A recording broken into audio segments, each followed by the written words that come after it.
Hello, friends. Tonight we open a book that few dare to touch, and fewer still dare to read. Long ago, hidden deep within the vaults of mystery, there was said to exist a single great volume, a book sealed shut to protect mankind from the terrible secrets written inside its pages. Within this book are tales of murder, madness, and the darker side of the human soul, and tonight we break the seal.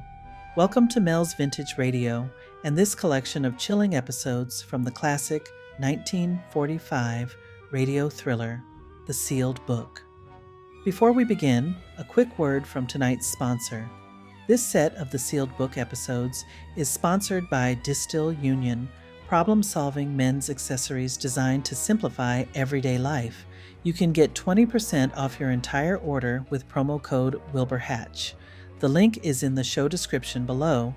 Your purchase helps support this channel and allows me to keep bringing these classic radio programs back to life. Now, return with me to the year 1945 when listeners gathered around their radios for stories that started with the sound of the great gong. In a moment, the gong will sound, the great book will open, and the first of tonight's dark tales will begin. And when all the stories have been told, stay with me, because at the end of the program, I'll share a few interesting pieces of trivia about the sealed book and the strange history behind this eerie old-time radio series. But for now, listen carefully. The gong is about to sound, and the sealed book is about to open.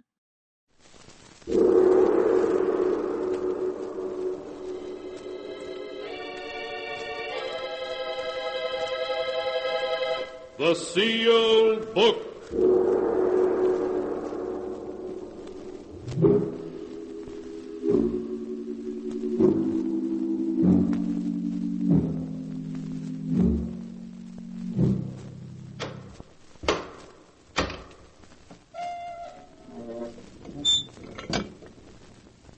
Once again, the keeper of the book has opened the ponderous door to the secret vault, wherein is kept the great sealed book, in which is recorded all the secrets and mysteries of mankind through the ages. Here are tales of every kind, tales of murder, of madness, of dark deeds, strange and terrible beyond all belief. Keeper of the book, I would know what tale we tell this time. Open the great book and let us read. Slowly the great book opens. One by one, the keeper of the book turns the pages and stops. The strange story of a scientist who delved into the unknown with frightening results. A tale titled Beware of Tomorrow.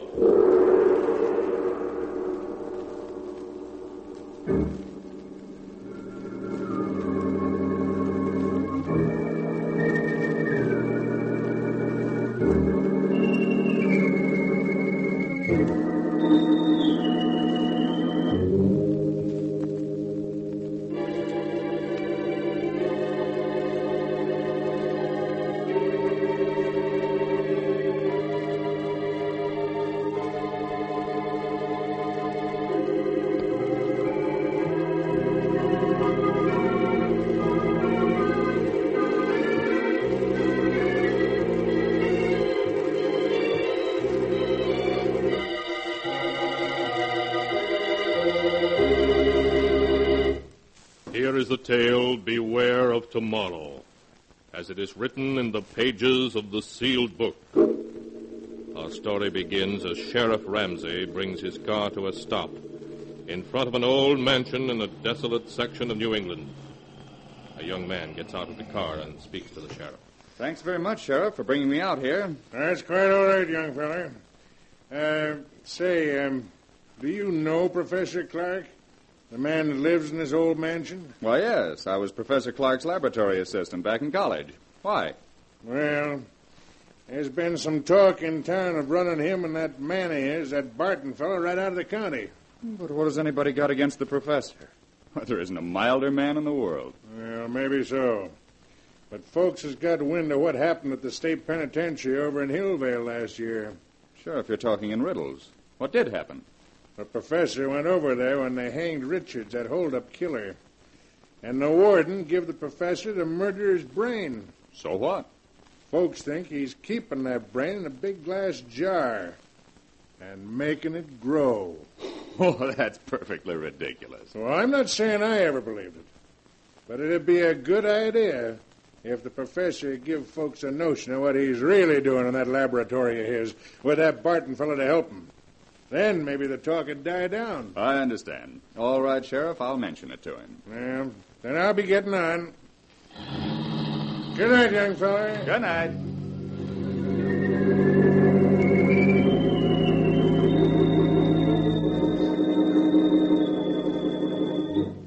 A few moments after Dr. Richard Dale had knocked on the door of the ancient mansion, a frail, white-haired old man answered the door. An old man who could hardly speak in his joy as he gripped Richard Dale's hand.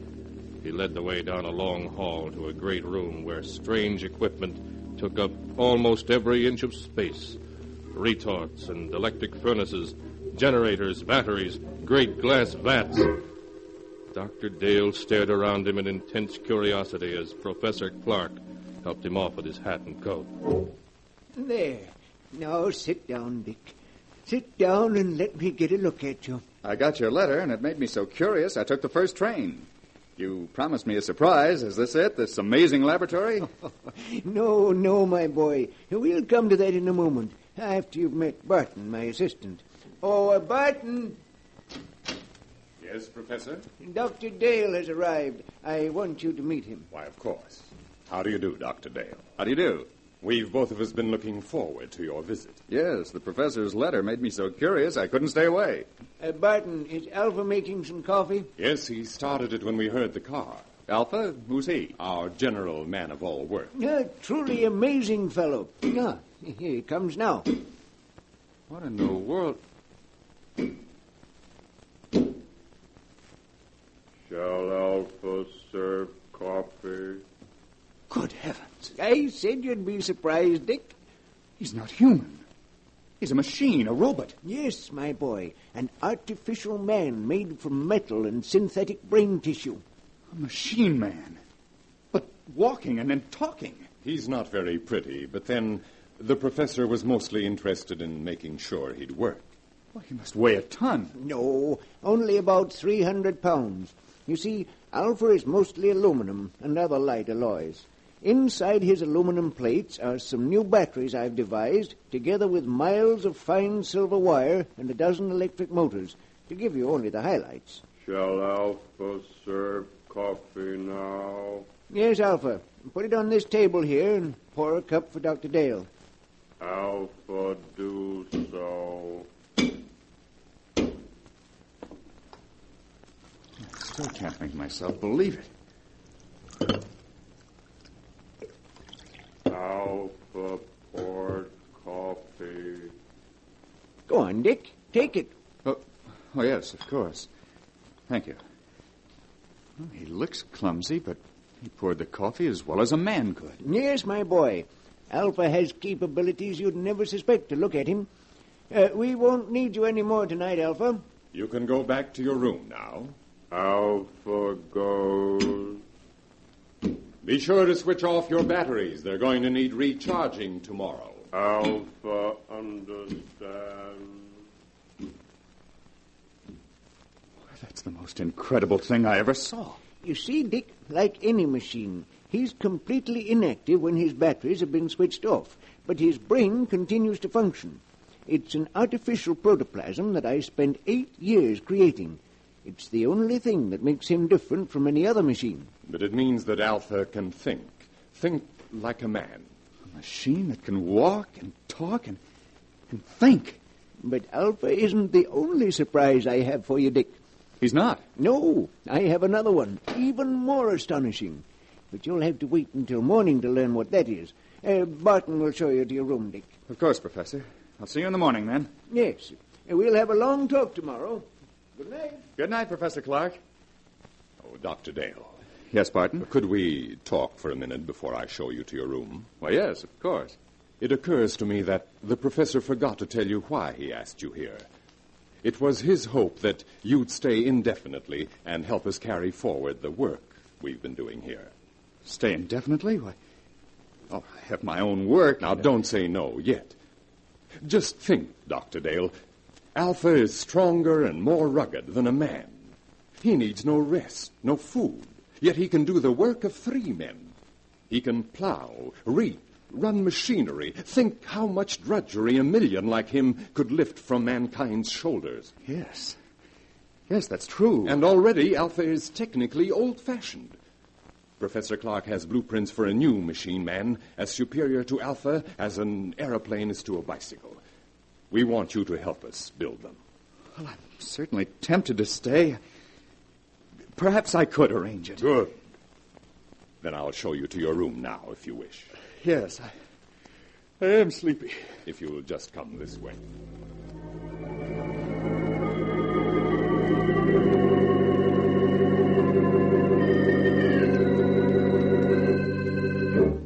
His mind in a whirl of amazement, Dr. Dale retired and finally fell into an uneasy sleep. How long he had slept he did not know when abruptly he woke with a scream ringing in his ears. The cry came from downstairs. Dr. Dale leaped from his bed and raced down to the lower hall.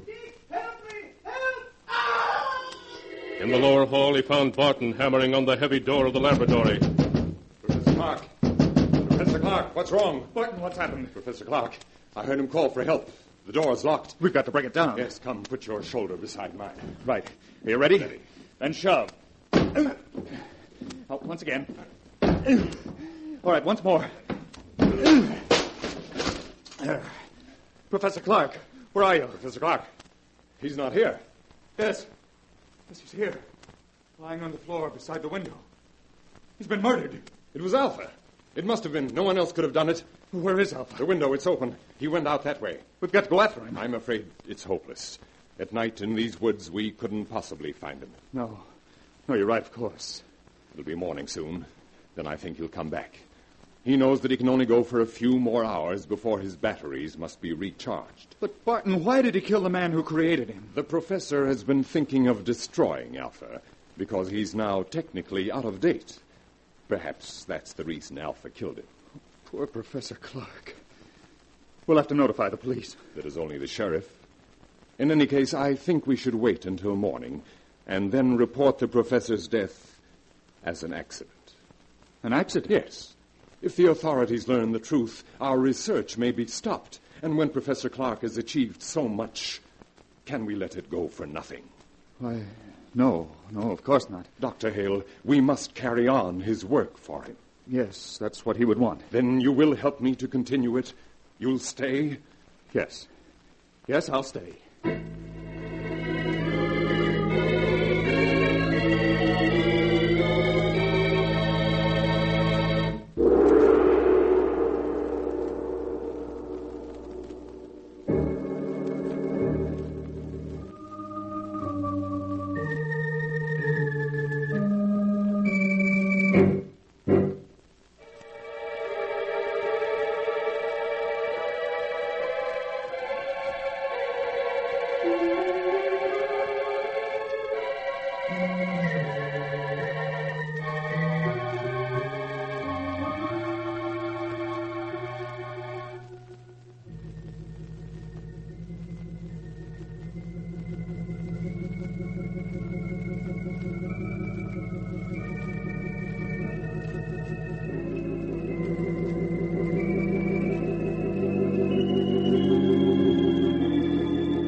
And now to continue the story. Beware of tomorrow, as it is written in the sealed book.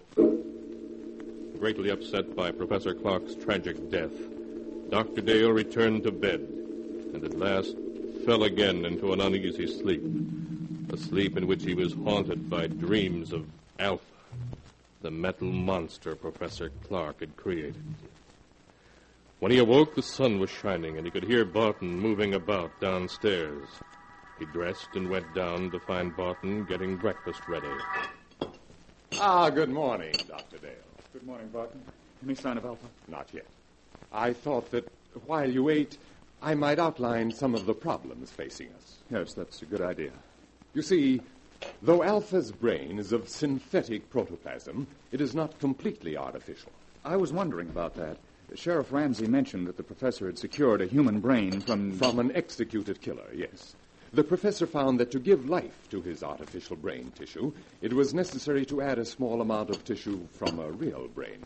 I see. The real tissue gave life to the rest, of course. Yes, but in this instance, it may have tainted Alpha's brain with the murderous impulse of a killer.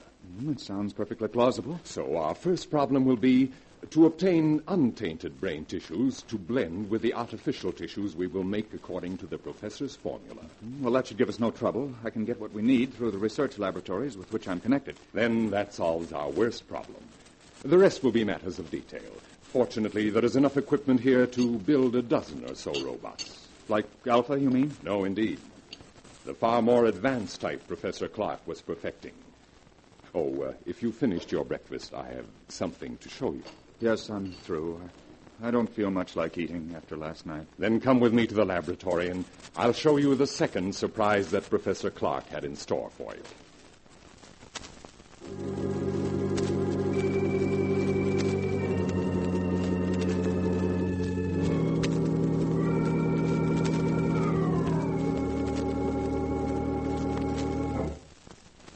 Here we are. Now, what I'm going to show you is in this box. Not another robot. Yes. A second mechanical man the professor built a few months ago. This one, though, was a failure. You mean it wouldn't work? It worked too well. I don't follow you. It was too intelligent.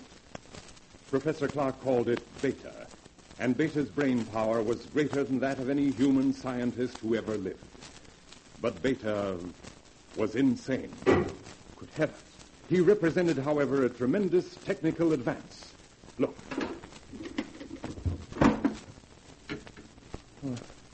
It looks exactly like a human being. Yes.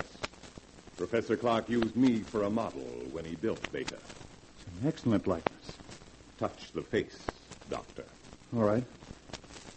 It feels smooth and rubbery with a hard surface underneath. The surface is a new plastic Professor Clark developed with which he could imitate exactly the appearance of human skin. Underneath is an aluminum body on which the plastic was baked. I see.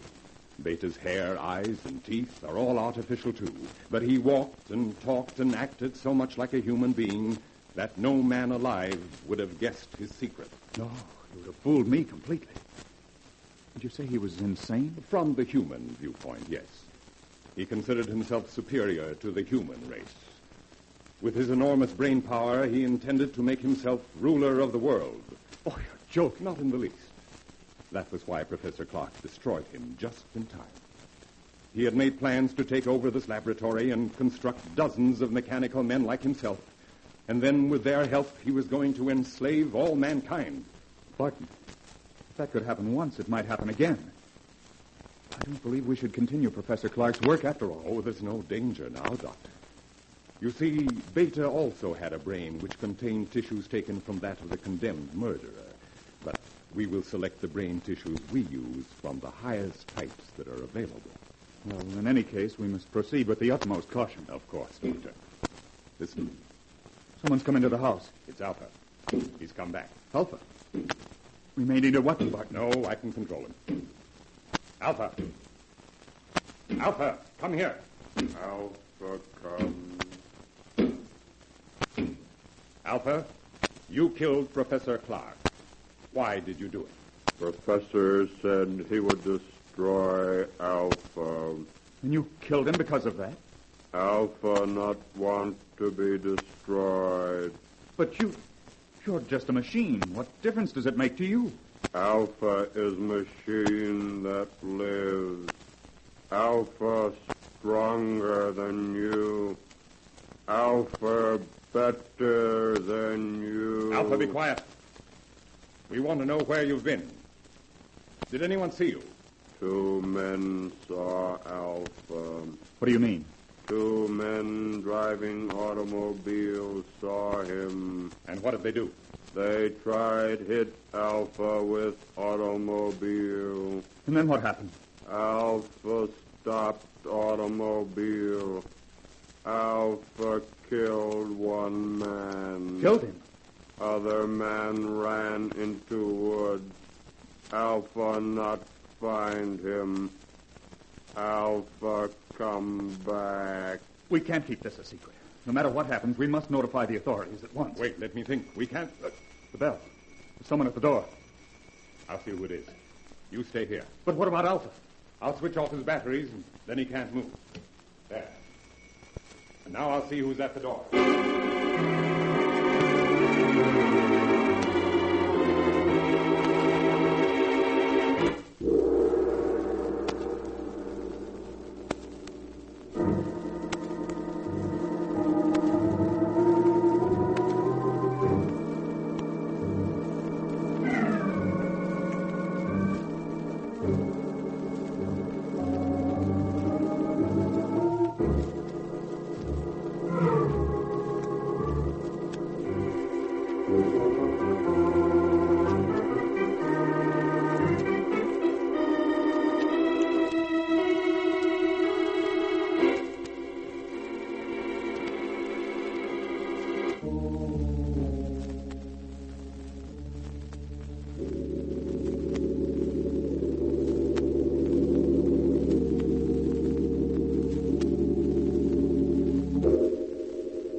And now to continue the story. Beware of tomorrow, as it is written in the sealed book. Dr. Dale waited tensely as Barton went to answer the doorbell. He heard the door open and recognized the excited voice of Sheriff Ramsey speaking. Then a moment later, Barton came back into the laboratory, followed by the sheriff, who held a revolver in his hand. But, Sheriff, if you'd only let me explain... Never mind that. You're coming with me, both of you. The professor, too. Where is he? Professor Clark is dead, Sheriff. Dead. He was killed last night when an experiment he was engaged in went wrong. An experiment, eh? I suppose it was an experiment that crushed the life out of Jed Thompson an hour ago down the road and scared Fred Jennings so bad all he can do is jabber about monsters. It's true. The thing that killed both the professor and Thompson is an experiment. It's standing there behind you. Behind me? No! There. Man made out of machinery. Don't be alarmed, Sheriff. It's perfectly harmless now. It is a machine man which Professor Clark built. Unfortunately, it got out of control. I don't believe it. I don't blame you, Sheriff, but that's the truth. I think I can convince you. What are you doing? Stand still or I'll shoot. I'm simply going to switch Alpha on. There. Now he can move and speak as well as you or me. That thing talk? You're lying. You're up to something. Alpha, will you tell the sheriff that it was you who killed Mr. Thompson? Alpha killed man. Man tried hit Alpha with car.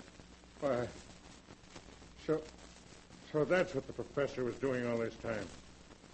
Building that thing. Now, Sheriff, surely you realize that we are not murderers. Oh, maybe not. But you're coming to jail just the same. You're partly responsible anyhow. But, Sheriff... Anyway, it's for your own protection. There's a mob on the way out here, and they're going to burn this place down. I got to put you in jail for your own safety. That mob's ready to lynch you right now. Burn the place down. That's what I said. So turn that machine thing off and come along. We ain't got much time. No. All this equipment, machinery, the professor's notes, they must not be destroyed. We must stop them. Yes, Sheriff, the loss to science. Never mind science. You got your own skins to worry about. That mob means business, so let's get started. I'm afraid we can't do that, Sheriff.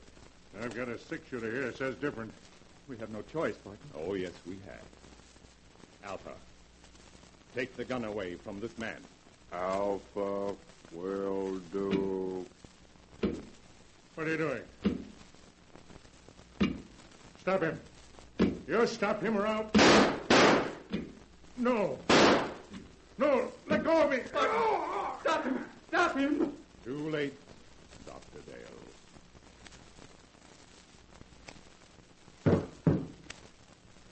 Alpha has crushed him. Yes, Dr. Dale. The sheriff is dead. Now you are a murderer. In a good cause. The life of one man or of a dozen men cannot stand in my way. You don't expect me to keep silent about this, do you? I think you will. Alpha? Alpha! He doesn't answer. His batteries have gone dead. The last burst of energy must have drained them dry. But it makes no difference. I think it does. A big difference. There. See this? Sheriff Ramsey's revolver. With 3 bullets still in it. Put your hands up. I must explain something to you, Doctor. You can talk, but if you move, I shall shoot. I only want to say that nothing is going to interfere with my plan to build more of the improved form of robot that Professor Clark perfected before his death. Robots who look and act so much like men, no one can detect them. They'll never be built. I intend to destroy all of Professor Clark's notes. They will be built. By me. I shall build 10, 100, 1,000. Then I shall lead them with their superior intelligence to the mastery of the world. You're mad. Of course I should have guessed it. No, Doctor, that's not the answer. I shall tell you the truth. And then you must die. Stand still or I'll kill you. You remember last night when the professor said he had another surprise for you? An even greater surprise than Alpha? Yes? That surprise, Doctor, was Beta, the second robot. So perfect it looked like a man, but so intelligent that human beings were his children in comparison. But Beta was destroyed. No, Doctor. Beta was not destroyed. But you must be destroyed. Stand back. Stand back, I say. All right, then, I shall shoot. And now, Doctor, your bullets are gone. You aren't even hurt. Bullets cannot harm me. That's what I'm trying to tell you. Beta, the second robot, was not destroyed. But I saw him. What you saw was only an initial attempt that failed.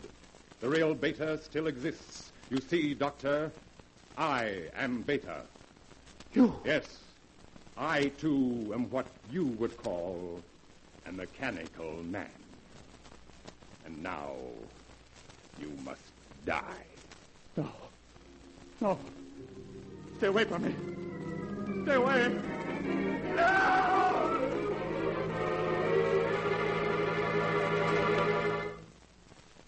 And so ends the tale. Beware of tomorrow. As it is written in the sealed book. Shortly after Dr. Dale's murder, a fire swept through the old mansion, burning it to the ground. To this day, the ruins are avoided by the natives. For cursed is the ground where evil has dwelt.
And now, keeper of the book, before you close the great book, show us the tale we tell next time. This one? Ah, yes. The story of a man who escaped punishment for a murder he committed, only to find that justice has a strange way of working itself out. The tale is titled, Murder Must Be Paid For.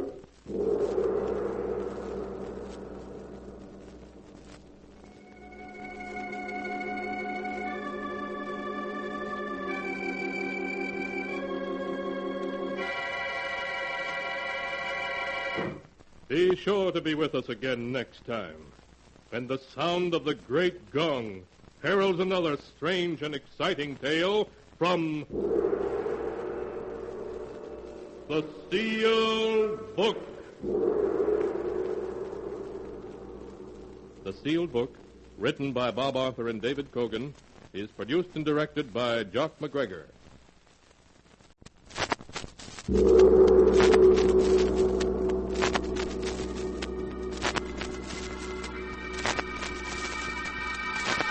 The Sealed Book.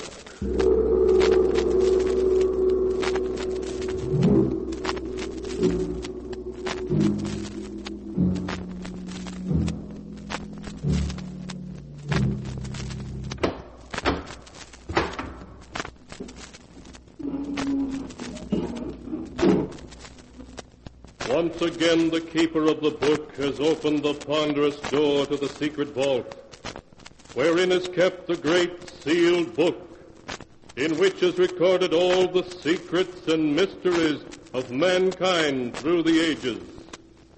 Here are tales of every kind, tales of murder, of madness, of dark deeds, strange and terrible beyond all belief.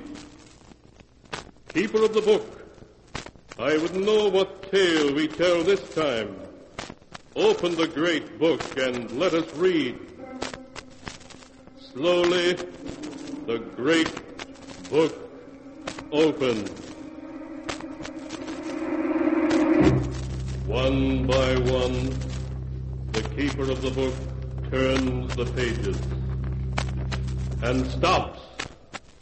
Ah, the strange story of two people whose ambition led them to murder and to an amazing destiny. A tale titled, Broadway, Here I Come.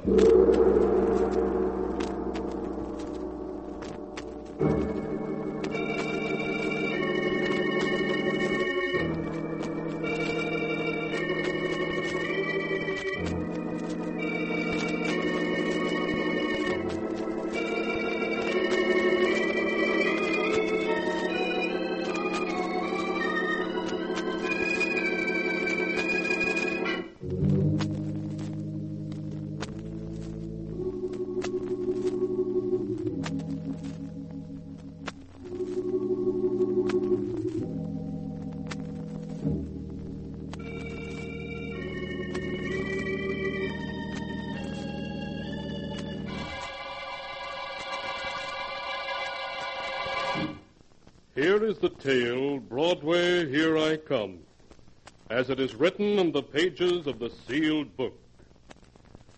The story begins in a tawdry cabaret in a little California town. At a small table is George Williams, a respected member of the community. Fat and bald, George sits patiently mopping the sweat from his brow and watching his young, vivacious wife, Kitty, dance with Eddie Davis, a roomer in the Williams home. As the scene opens, the dance comes to an end.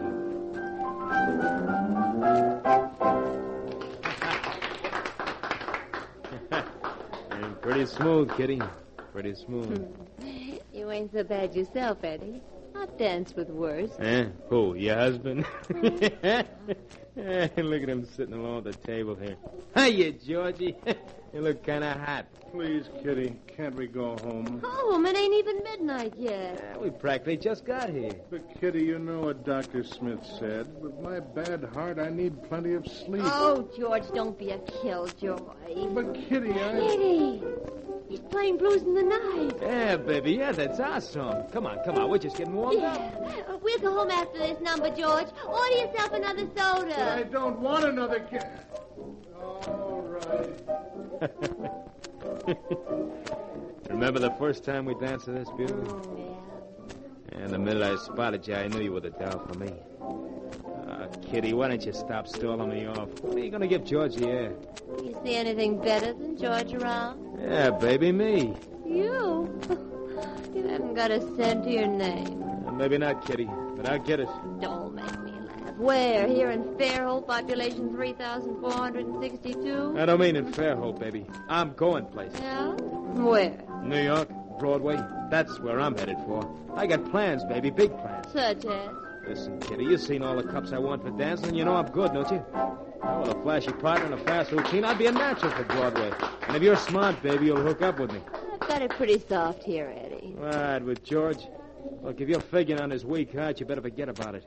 He's liable to live another 20 years, and then where you going to be, huh? Old and fat. Yeah, but I'll have George's money to console me. Well, all right, then. You can stay with that fat slob. I'll look around someplace else for a partner.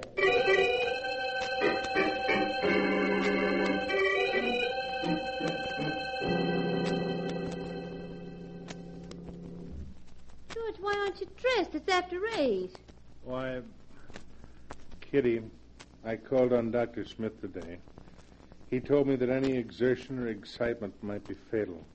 So I promised him I wouldn't go out at night anymore. And what am I supposed to do? Sit around and twiddle my thumbs? I'm young. I want to live. But, honey, you know I... Here comes Eddie downstairs. Maybe he'll go... Eddie, can I see you for a minute? I don't want you asking him to take me. Oh, sure, George, sure. Let me... Eddie, the doc thinks I ought to take it easy, so I can't take Kitty out tonight. Oh, no, that's tough, George. Look, Eddie, would you mind taking Kitty out dancing for me tonight?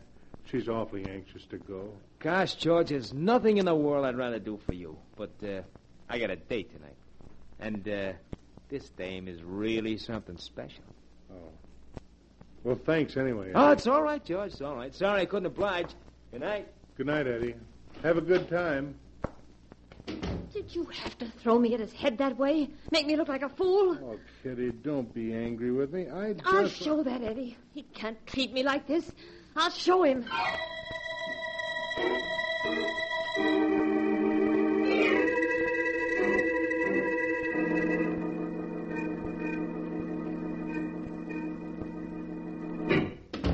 Eddie. Yeah? I want to talk to you. All right. Hi, Kitty. How's George? Oh, 2 weeks he's been in bed, and the doc says he ain't no better. He's got to stay quiet. But I don't. I've been staying home with him every night for those 2 weeks, and I'm sick of it. Look, Eddie, how about taking me dancing tonight, huh? Oh, gee, Kitty, there's nothing I'd rather do, but like I said, I got a date tonight. You've been having a lot of dates lately, haven't you? Oh, sure, but a guy like me has to get around when he's looking for a dancing partner. So you're still figuring on going to New York, huh? Yes, sirree, baby. I ain't going to be around this whistle stop much longer. It's Broadway, here I come. And in a couple of years, when I'm in the big time, you can remember me standing here telling you that. Oh, Eddie, it ain't that I don't want to go to New York with you, only this is a big step you're asking me to take. Listen, baby, you know I'm nuts about you. You know I'd never do anything to hurt you. You know that, don't you? Come here, baby. Oh, Eddie. Now what do you say, baby? Are you going with me? This is your last chance. All right, Eddie, I'll go with you. Good, honey. Honey, I promise you'll never regret it. We can't miss. We're leaving this two-bit burg tonight, forever. Tonight? Yeah. Now, you go pack your things, Kitty, while I go downtown.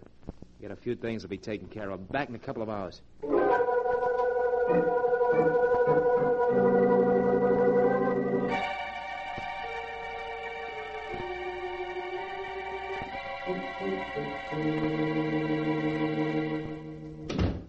here I am, baby. All set. Eddie, where were you so long? I've been packed and ready for hours. Yeah, I've been trying to collect some of the dough the cheap chiselers in this burg owe me. No dice. All I was able to get was $50. So that kind of puts it up to you, baby. What do you mean by that? Well, if we ain't got any dough of our own, we'll have to take George's. Where'd you keep it? But, Eddie, that's stealing. Oh, don't be a sap, will you? In California, half of what a guy has belongs to his wife, don't it? Okay, we'll just take your half, that's all. Eddie, you sure we won't get in trouble? Of course we won't. It's your dough, ain't it? Come on, where's George keep it? He's got a secret wall safe behind this radio. If you push the radio aside, you can see it. Oh, so that's where he's been keeping his little nest egg, huh? Yeah. Let's just take a look at it. There. Well, what do you know? Eddie, how are you going to open it? I don't know the combination. Maybe this moth-eating safe ain't no problem. Just give me an hour to work on, I'll have it open for you.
And now to continue the story, as it is written in the sealed book. After Eddie had tried for an hour to open the safe, where Kitty said George kept all his money, he was obliged to use force. Kitty found him a heavy hammer, and he went to work with that. Eddie, you're going to wake George if you don't cut it out. Don't you worry, baby. Just a couple of more, and this thing will fall apart. That did it. Look, Eddie. There's a roll of bills in there. Yeah, baby, yeah. Just a minute, we'll find out how much your split of it comes to. Yeah. Let's see. Hey, look, there's a piece of paper wrapped around the roll with figures on it. Yeah? It says $14,600. $14,000? Yes, sir, baby, and half of that's yours. 7 G's. Think what that dough made of us when we hit the Great White Way. Kitty, George. did I hear some pounding down here? It sounded as though you broke into my safe. What are you doing with my money? Now, take it easy, George. We're only taking Kitty's share. You broke into my safe, took my money.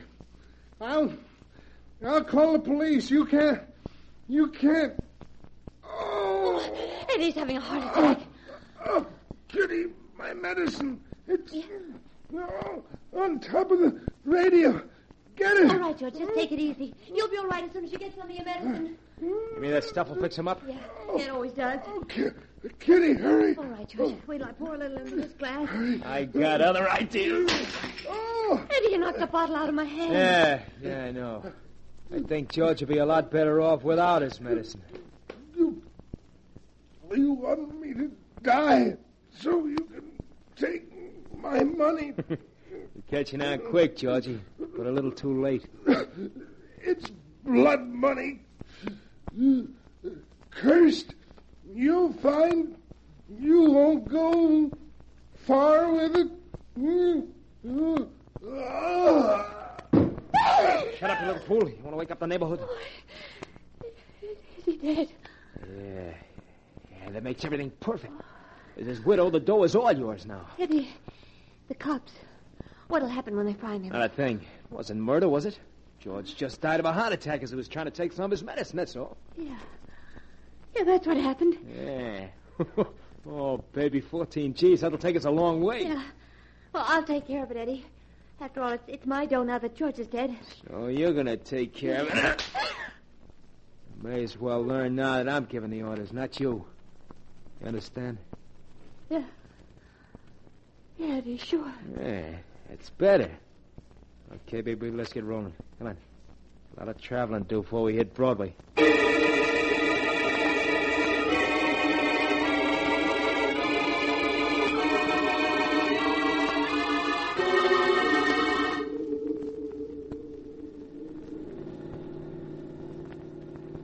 How far have we come already, Eddie? About 400 miles, I guess. We're making good time. Gosh, Eddie, you've been driving all night. You look sleepy. Don't you think you ought to stop and rest a while? It's a sense of stop in the middle of the desert. We'll rest up when we're across it. Gosh, there isn't another car on the road. There's a back road, baby. Little Eddie is playing it safe, see? You mean the cops might be looking for us? It could be. They don't worry me. They ain't got a thing on us. They're going to think it's awful queer when they find George dead and us gone. Stop your worrying, I tell you. Once we get to New York, they'll never find us. Gee, New York, Broadway. I can hardly wait. Tell me about it, Eddie, huh? It's a great town, Kitty. I never saw anything like it. Yeah. Fancy hotels, theaters, nightclubs. Something happening all the time. Remember that movie we saw at the Bijou? Showing Broadway all lit up at night? Just think soon we'll be there ourselves. Oh, I gotta get some new clothes. Eddie, wake up, wake up!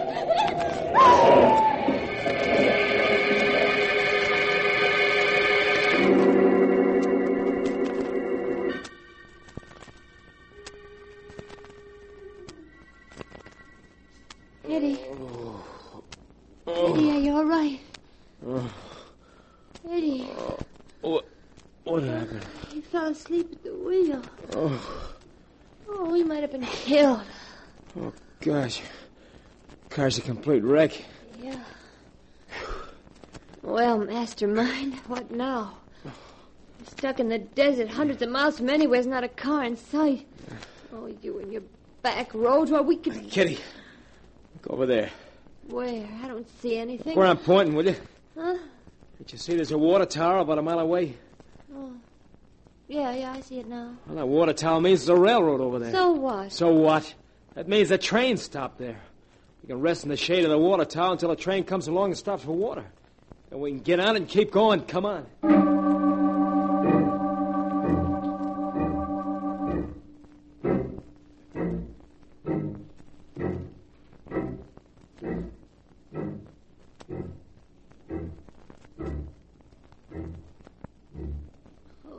Gosh, Eddie.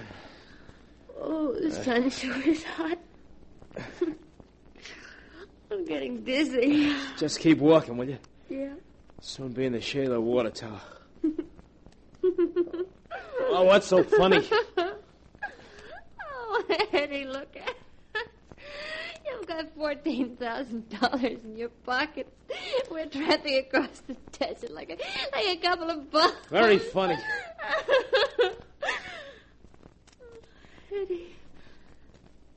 Eddie, come to think of it. Remember what George said before he died? He said it was blood money and we wouldn't go far with it. Oh, what's the matter with you? Is the sun beginning to get... Kitty, you hear that?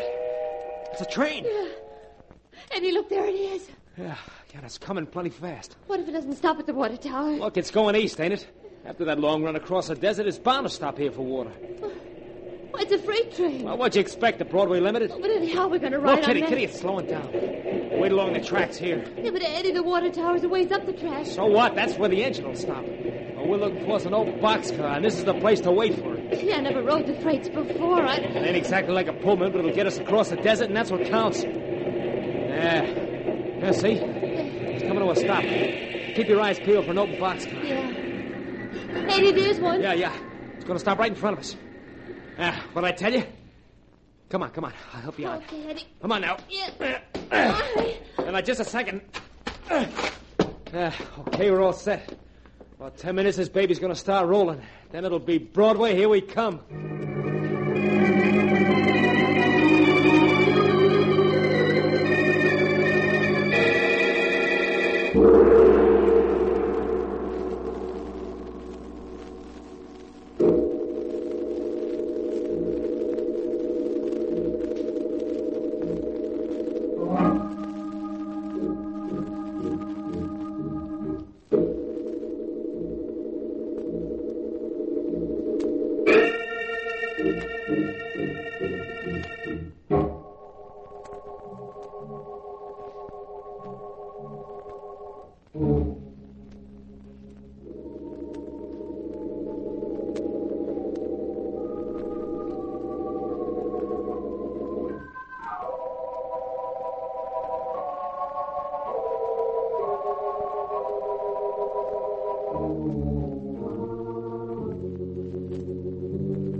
And now to continue the story as it is written in the sealed book. As the freight train which Eddie and Kitty have boarded speeds through the desert, the two partners in crime and tawdry ambition sleep. Presently Kitty wakes and looks out the open door. Then anxiously she shakes Eddie awake. Eddie. Huh? What? Didn't you say this freight was going east? You said we were headed for Broadway. That's east, ain't it? But this train is headed west. West? You're crazy. Look at the sun. We're heading straight toward the sunset. What? Hey, you're right. Yeah, but when we got on this freight, you said it was going east. And it was, I tell you. Then why is it going the other way now? Look, stop asking me dumb questions, will you? How should I know? I guess after the freight left the water tower, it ran east for a few miles, then made a long swing around, started back with the coast. That's what must have happened. But why should it start back for the coast? Look, I ain't the conductor, am I? Now stop worrying, will you? Eddie, we'll end up in some freight yard almost where we started from. So what? The minute this baby hits a town, you and me are getting off. Then we're going to take a train east, a real train. We got enough dough to travel in style, baby. He said it was blood money. That we wouldn't go far with it. Lay off that kind of talk, will you? This dough is taking us to Broadway and right up to the top of the heap, you hear me? Yeah. Yeah, sure, Eddie. That's better. All we got to do is sit tight till the freight stops, then grab a passenger train going east. All right, Eddie. Gee, it's getting kind of cold, isn't it? Yeah. It always gets cold in the desert when the sun goes down. This baby ought to be stopping sometime during the night. Best thing to do until then is try to get some sleep.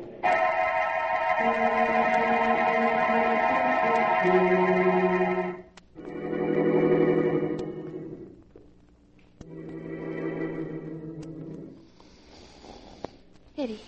Eddie, wake up. What? Wake up, Eddie. We've stopped. We stopped? Yeah. Yeah, so we have. Where are we? I don't know. I just woke up myself. Still dark outside. You think we're still in the desert? I'll soon find out when I open this door. Yeah. Still night, all right. Pretty dark out. Say, what do you know? What, Eddie? This boxcar's on a siding all by itself. Oh, we were sleeping. They must have unhooked it, pushed it on his siding. You mean the rest of the train is gone? Yeah. Well, at least he didn't leave us on the desert. Parked on a siding of some small whistle stop. I can see trees and a couple of buildings. Eddie, that means in the morning we can get a train out of here and start east. Yeah, sure does, baby. Come on.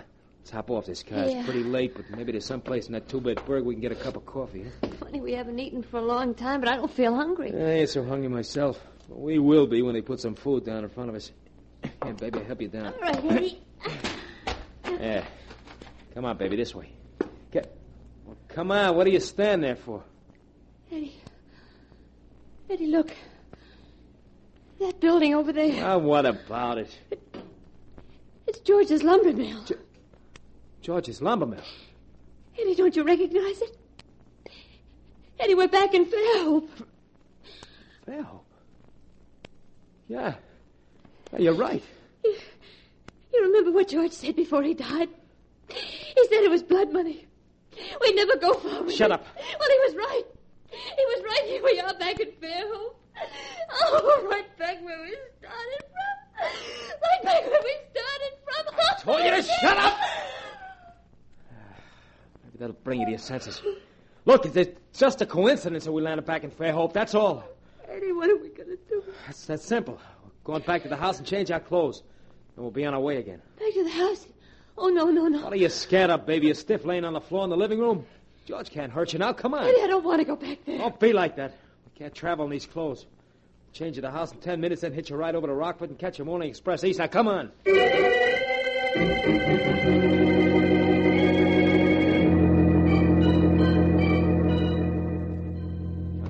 Come on, will you? It'll be dawn in another hour. Eddie, look. There's a wreath on the door. Funeral wreath. Yeah. Means they must have found George. Oh, Eddie, let's not go in. Don't be a sap. There's nothing to be afraid of. Where's my key? Yeah, here it is. Eddie, I'm scared. You make me sick. Hey, come on in. Come on in. Nothing's going to hurt you, I tell you. Put on a light. I never saw such a dame.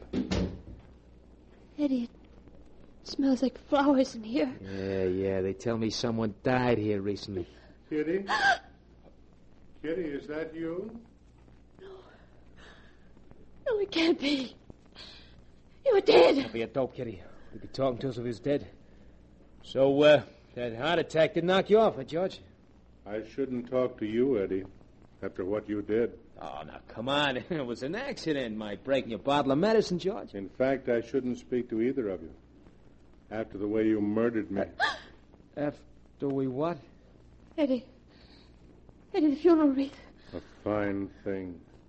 My own wife and my best friend murdering me. The wreath. Eddie, he's dead. No, it can't be. Oh, but I am dead. Maybe you'd like to see me laid out in my coffin. My body's in the living room. I have a beautiful coffin. Eddie is dead. No. They don't believe it. If you'll come this way, I'll show you. They really fixed me up fine. I look 20 years younger. Now wait till I open the door.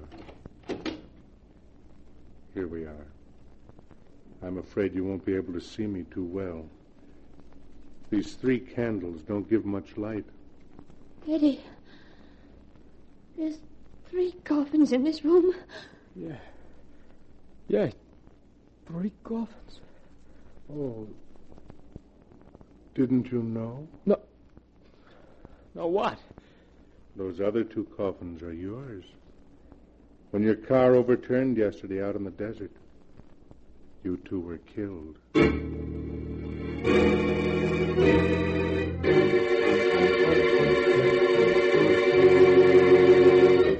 And that is the tale of 2 people and an ambition which would not stop at murder, and the strange fate to which that ambition brought them, as the facts are written here in the sealed book. Mysterious are the workings of fate in the lives of mere mortals.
And now, keeper of the book, before you close the great volume, show us the tale we tell next time.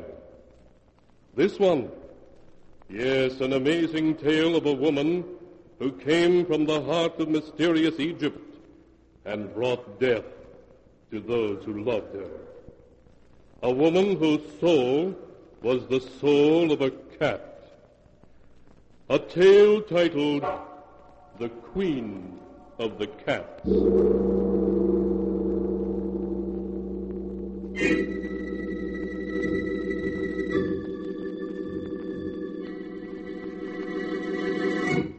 Be sure to be with us again next time, when the sound of the great gong heralds another strange and mystifying tale from The Sealed Book.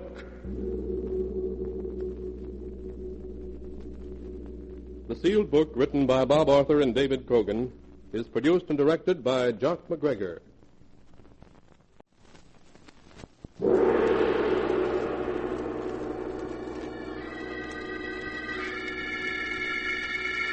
The Sealed Book.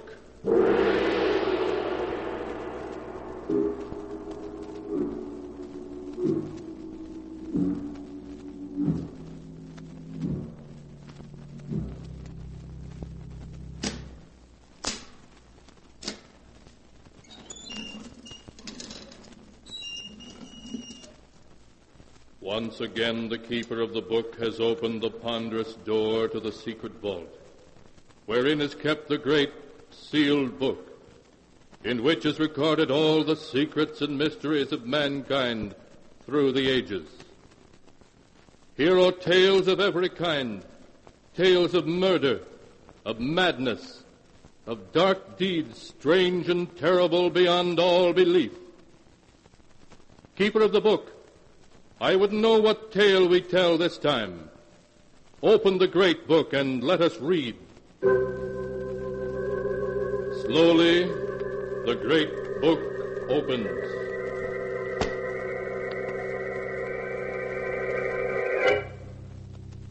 One by one, the keeper of the book turns the pages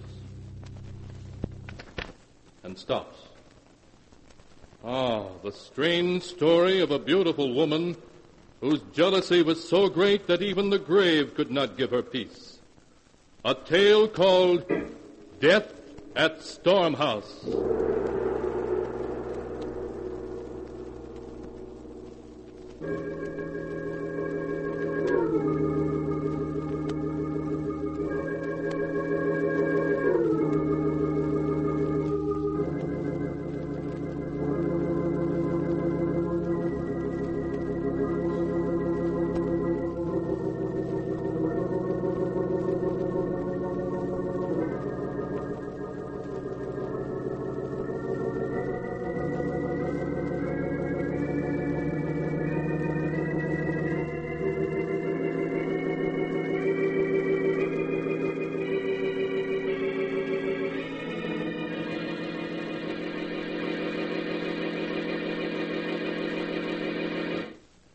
Here is the tale, Death at Stormhouse, as it is written in the pages of the sealed book.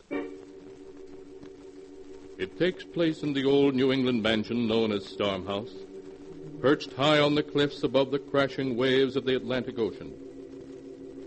In her bedroom, Lizette Lester, young and beautiful mistress of Stormhouse, lies desperately ill, listening to the storm that is raging outside as her husband and Dr. Warren, their lifelong friend, hover over her. John. John. Yes, Lizette? John, open the window. I want to hear the storm. I want to hear the thunder crash and the wind scream. I'll open it, John. You stay with Lizette. Thank you, Howard.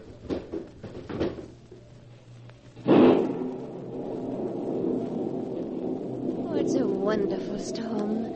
I've known it was coming for 3 days. I've always known when a storm was coming, haven't I, John? Yes. Yes, Lizette. You've always known. And I've been waiting for this one. I've been waiting for it so I could die as I was born. On a night when there's a storm filling the sky and death riding the wind to take me as it took my mother that night. Lizette, don't say that. You mustn't excite yourself, Lizette. It weakens you. I'm dying, Doctor. You know it as well as I do. It's only the storm that's keeping me alive now. Oh, Lizette. Lizette. John, darling, Yes, Lizette. in my will there's a bequest to old Andrew for his faithful service. Everything else is left to you, including the house. On condition that you live here at least 6 months out of every year for the rest of your life. Lizette, I can't bear to talk about it. We must, darling. You don't mind the condition that you live here half of every year, do you? Of course not, my dearest. I couldn't bear to think of you as ever very far from me, in life or in death. I'll always be with you, my darling. And you won't marry again, will you, John? Never, Lizette. I swear it. You've sworn it, John. You mustn't break your vow. If you do, I'll be angry. Very angry. And when I'm angry, I do terrible things. You know that. I know, darling. You have my promise. I'll never break it. It's such a beautiful night. All my life, I've never been able to sleep on a night like this. I wonder if now when the storm sweeps in from the sea, I'll know it and wake up. Oh. Lizette. Lizette. John. She's gone.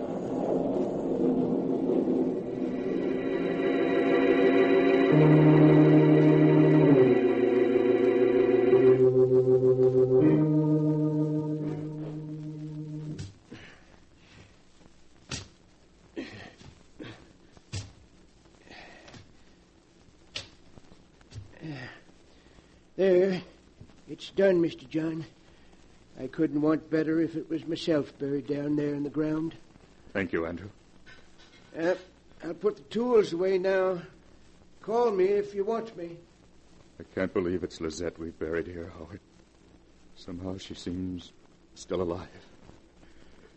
She loved living so. It's a beautiful spot here on the edge of the cliff. She made me promise she should be buried here, where she could watch the storms come in from the sea, hear the waves beating on the rocks below. John, do you mind if I speak personally to you?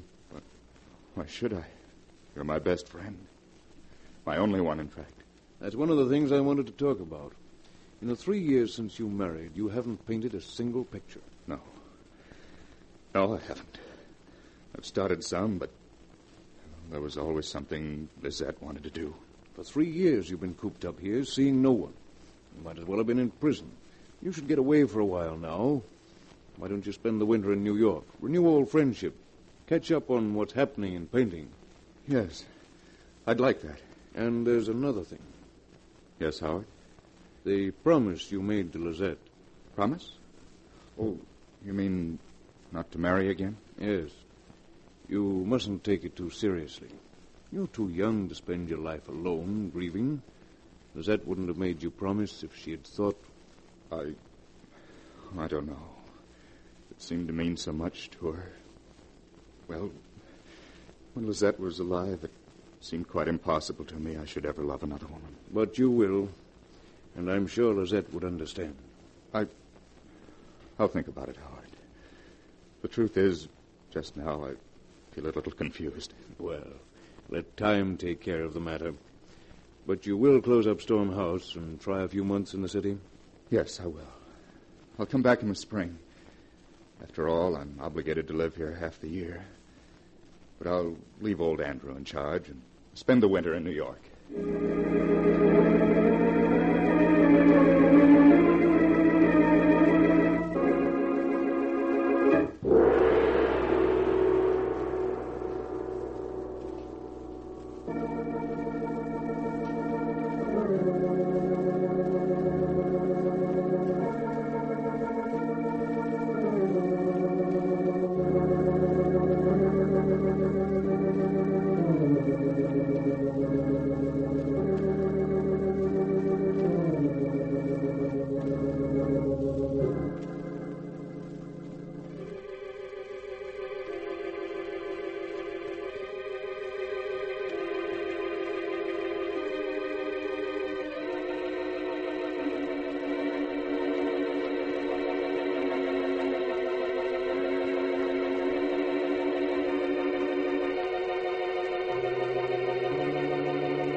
And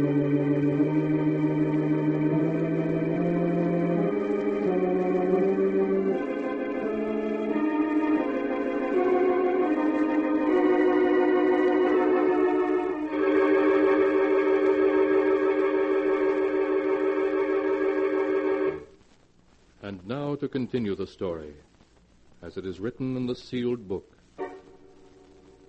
Once away from the somber atmosphere of Storm House, John Lester seemed to waken as if from a dream. He began to paint again, to live as he had before his marriage to Lizette. Then at a party he met Nora Maynard, young, gay, lovely. And one day in the spring he brought her back to Storm House as his bride. He introduced her to old Andrew, the caretaker, showed her through the house, then took her out to see the magnificent view from the top of the cliffs. Oh, John, it's a wonderful old place. The house, the cliffs, the sea. I'm going to love every minute here. I was afraid it might seem rather wild and gloomy to you, Nora. Oh, no. Look, the clouds, the waves tossing as far as you can see, the ocean way down below us. It's magnificent. Yeah, it can be frightening, too, when a real storm comes sweeping in from the sea. John, what's that? Over there on that little point? It's Storm House's private burying ground. That grave you see is Lizette's. Lizette? Will you tell me more about her sometime, John? Yes, of course. Well, now we'd better go in. It's almost dark. All of a sudden, the wind seems to be rising. Oh, just 1 minute more. I want to tell Andrew to phone the village for groceries before the stores close. Well, you run in and tell him. I'll come in right away. Then don't be long. The wind's getting cold. Poor Lizette. I wonder what she was like. I wonder if she used to stand here and watch the darkness sweep over the sea and... John? Is that you? John, it's so dark I can't see you. John, don't I'll fall! Nora, what is it? Oh. Did you call me, Nora? Oh, John, you frightened me. I thought you really were trying to push me over. Push you over? I know you were just joking, but I almost lost my balance. I almost went over the cliff. Nora, I didn't push you. I was halfway up the path when you called. You were halfway up the path. I wouldn't play a joke like that. You must have become dizzy. I suppose so. I was sure I felt your hand push me. Then the wind seemed to force me toward the edge. It must have been the height. Made you lose your balance. Yes, of course. That was it. Darling, come inside now. And promise me you won't ever go close to the edge of the cliff again. Yes, let's go inside. And I promise, John, the cliff frightens me now.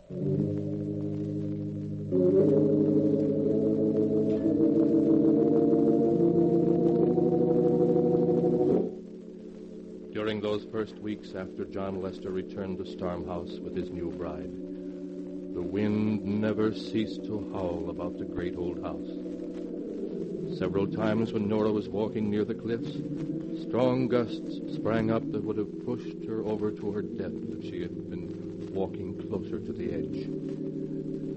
Then one afternoon, Nora discovered old Andrew piling flat, large rocks on top of Lizette's grave.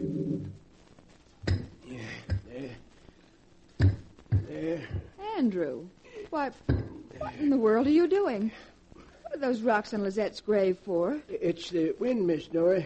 Blowing night and day like it has, it's been blowing the dirt right from off Miss Lizette's grave. How strange. Yes, sirree. Give it a couple more weeks and it'd have scooped up all the earth and had the coffin clear uncovered. But the rocks will stop that. Yeah, I guess that's enough. Andrew. Yes, ma'am. Did Lizette love John so very much? Love Mr. Lester? Why, yes, I expect she did, ma'am, in her way. In her way? Excuse me, Miss Nora, I got to drive to town now for a package for Mr. Lester. Oh, his new paints from New York. He's been so impatient for them. Oh, Andrew. Yes, ma'am? That big stone vase on the upper terrace, right beside the steps. It's loose on its base. I saw it swaying yesterday as if it were going to fall over into the garden. Please fix it, will you? As soon as I get back from town, ma'am. Thank you, Andrew. You know that Dr. Warren's staying for dinner? Yes, Mr. Lester told me. Oh, well, I promised to meet him in the garden at 4. Be sure to fix the vase, Andrew.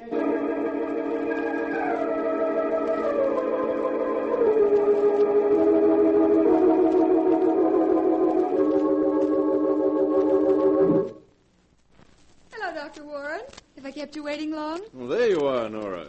I was just beginning to be afraid you'd gone too close to the cliff and become dizzy again. Oh, no. After almost falling over twice, I don't take any chances now. That's the spirit.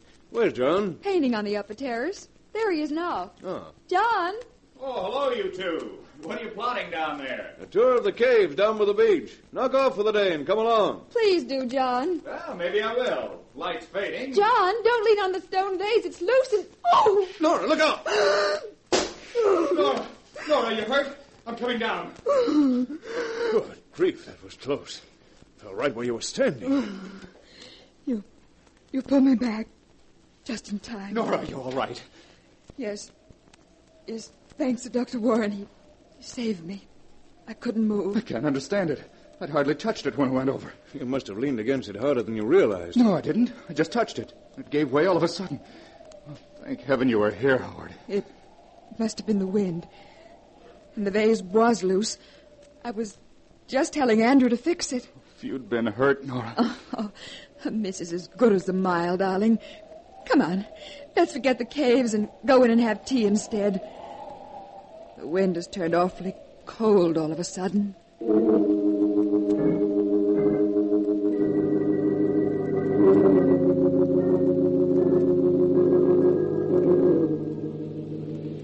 Listen to that confounded wind.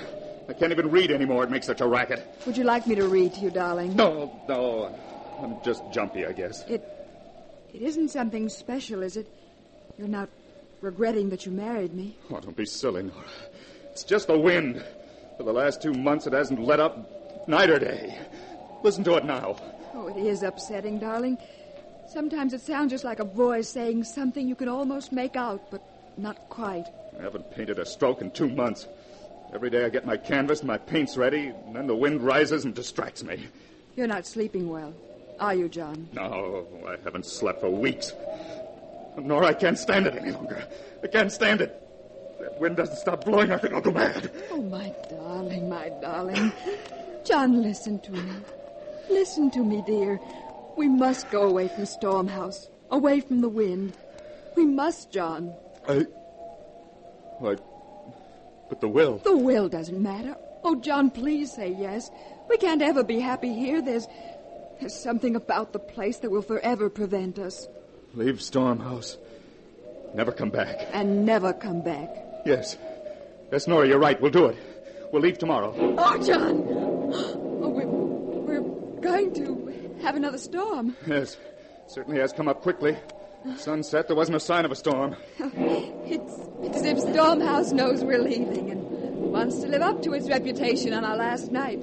Well, darling, I think I'll go to bed and dream about leaving here tomorrow. Coming? No, I'll finish my pipe and tell Andrew our plans. All right, darling. I'll bring my diary up to date while I wait. Don't be long now.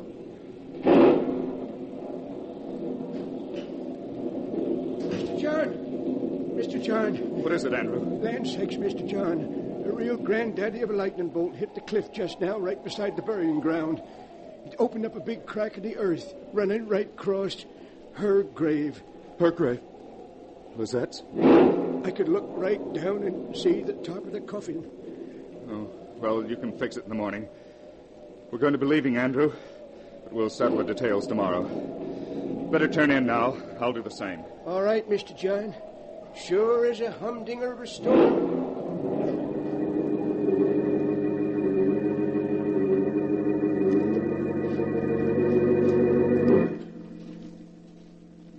And tomorrow we leave here forever. I do so hope it's going to make a difference. John has seemed so depressed lately. I wonder if it's my fault. If he regrets marrying me. No, I won't think that. Not even this storm tonight can frighten me now. I know John loves me and... Who turned out the light? Who came in then? John, is that you? John, where are you? Don't tease me like this. You're frightening me. John! Ah!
Now to continue the story, as it is written in the sealed book.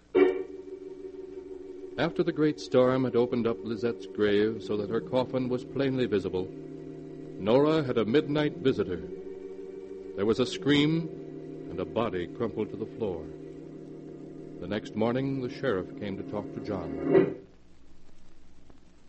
That's all of it, Sheriff. That's all I know. Nora screamed. When I got to her, she was lying there on the floor. Dead. Murdered. But the weapon, Mr. Lester. We know it was that antique ivory paper knife of yours, because the point broke off in the wound. But where is it? I don't know. I tell you, I didn't see it. I see. Well, I think you better come with me for the time being, Mr. Lester.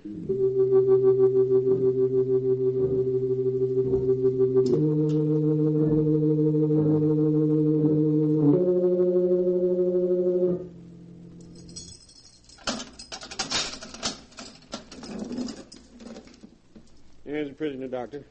You can see him for 15 minutes. Oh, Howard, thank heaven you've come. John, how are you? Oh, how am I? I don't know. I don't care. Howard, have they caught Nora's murderer? They still think you did it. I gather that they did. And the ivory knife hasn't been found? Nowhere. And we've searched every inch. John, think. I know when you found Nora, you were shocked and dazed. But the knife, surely you saw it. Surely you drew it from the wound, put it down somewhere. You must have. I've tried to think, Howard. I'm sure I'm right. There was no knife. Only Nora, crumpled beside her writing desk. The blood staining her nightdress. The wind screaming outside as if in triumph. I understand. I know you didn't murder Nora. I don't know how we're going to convince the world. Is it as bad as that? As bad as that. If only the knife had been found, it could have been suicide then. But the knife is gone, and you testify that Andrew is innocent. So, as there wasn't any other living soul but yourself in the house that night... I see. Well, I've told them all I can. I don't know how the knife could have disappeared. There's nothing more I can do. Even though they hang me.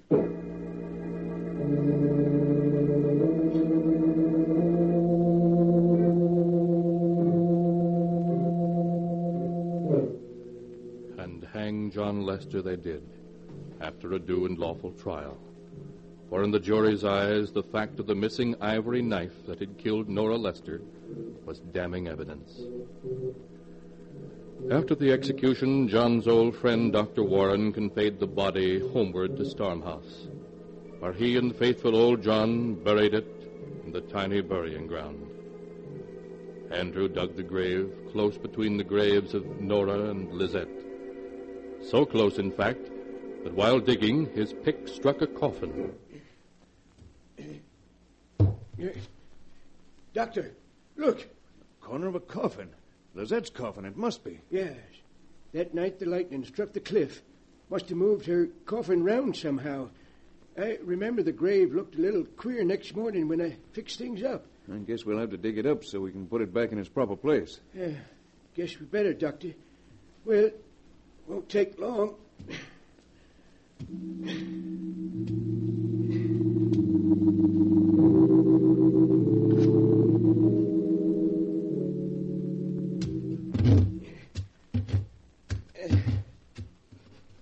Yeah, Doctor. Guess that does it all right. Good. Now we'll just slide the coffin back into its place. You've made plenty of room. Dr. Warren. What is it, Andrew? The lid of this coffin's been tampered with. Tampered with? But that's impossible. Come take a look, Doctor. You'll see I'm right. I guess I'd better. Stand aside, Andrew. Yes. Now, just what do you mean? Look, Doctor. All along both sides and this end. The screws. They're all loose. Yes. They've been pulled out of the wood when someone lifted the lid. This coffin's been forced open. That's right, Doctor. Only, look, how was it forced open? There's no tool marks on the wood. No tool marks. Then whoever did this just didn't leave any. Andrew, we've got to look inside and see why Lizette's coffin was molested. Maybe we'd better leave it just as it is, Doctor. We can't do that. Here, put your pick under the edge and the lid. That's it. Now, lift. Well, if you say so. Easy does it. There. It's loose. Now, we'll see what... I told you. I told you we shouldn't open it. A bloody knife. The ivory knife that killed Nora. Here, in Lizette's coffin. They hung Mr. John because they couldn't find the knife. And it's been here all along, held tight in Lizette's hand.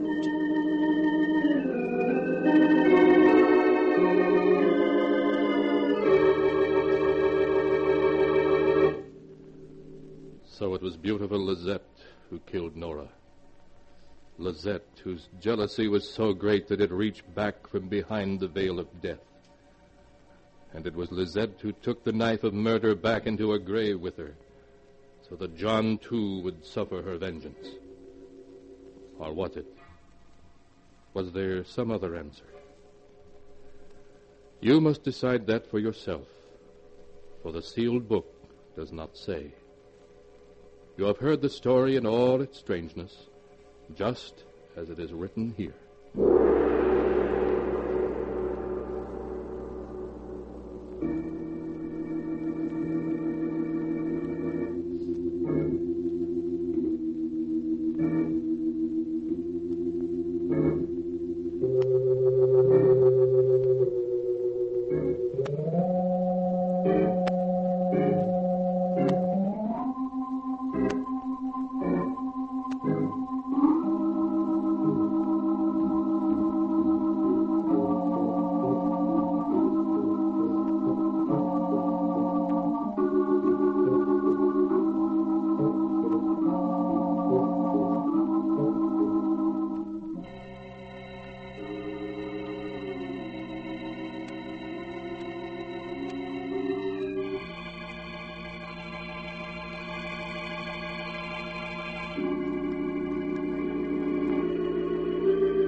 And now, keeper of the book, before you close the great book, show us the tale we tell next time.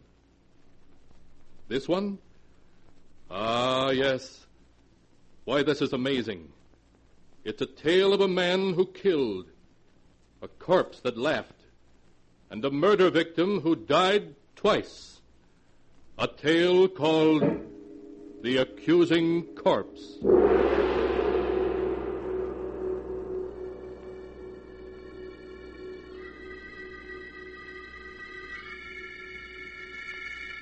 Be sure to be with us again next time, when the sound of the great gong heralds another strange and exciting tale from The Sealed Book. The Sealed Book, written by Bob Arthur and David Cogan, is produced and directed by Jock MacGregor.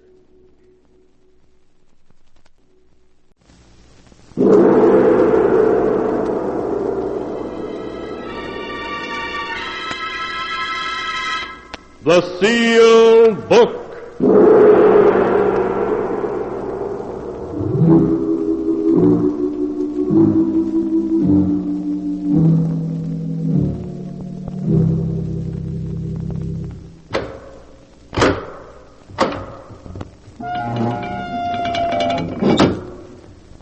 Once again the keeper of the book has opened the ponderous door to the secret vault, wherein is kept a great sealed book, in which is recorded all the secrets and mysteries of mankind through the ages. Here are tales of every kind, tales of murder, of madness, of dark deeds strange and terrible beyond all belief. Keeper of the book, I would know what tale we tell this time. Open the great book and let us read. Slowly, the great book opens. One by one, the keeper of the book turns the pages and stops. Ah, the strange story of a man who committed the perfect murder, only to discover that every murder must be paid for. A tale titled Death Laughs Last.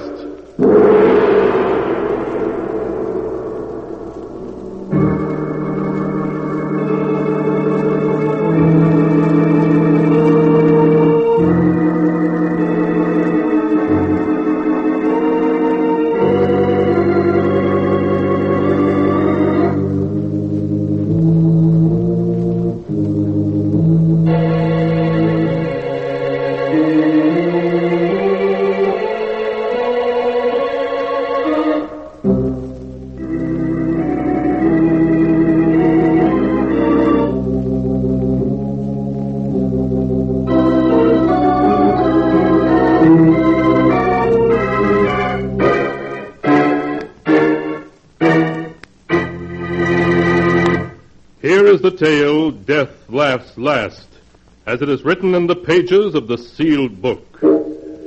Our story begins in the office of Dr. Robert Smith. There is a worried look on the doctor's face as he speaks to Edward Harrison. Sit down, won't you, Mr. Harrison? All right, thanks. Now, what is it, Doc?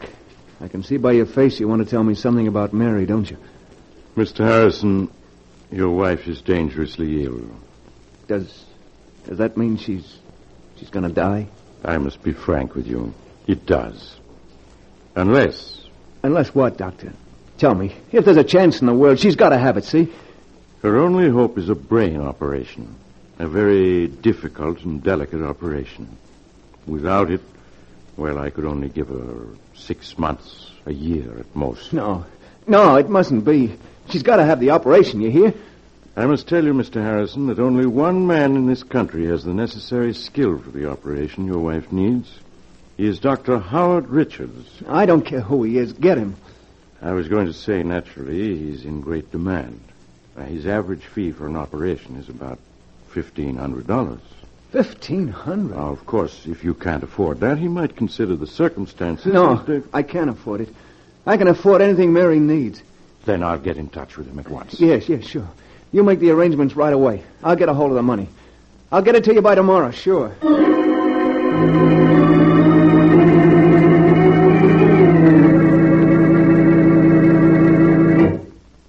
Mr. Danvers, I'm Ed Harrison. Oh, yes, Mr. Harrison. Please sit down. Thanks.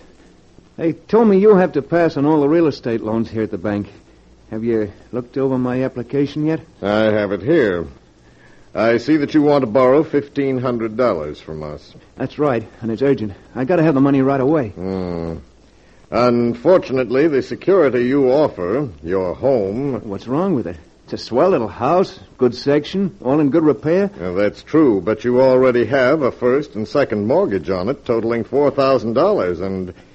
Well, I'm afraid we can't make any further loans on it. But I've got to have the money, Mr. Danvers. I've just got to. I'm sorry to hear that, because there's nothing we can do to help you.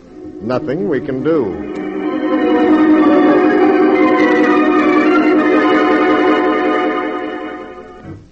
You say you're not employed, Mr. Harrison? No, I own a shop. I'm a locksmith. That means you're never certain of your income.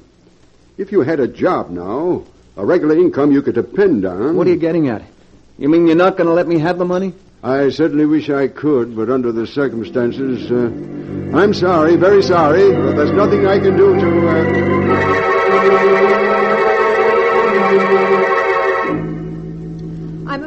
collateral you suggest isn't satisfactory, Mr. Harrison. We'd lend you the money if we could, but we just can't. Sorry. Sorry. Sorry. Sorry. Sorry. Sorry.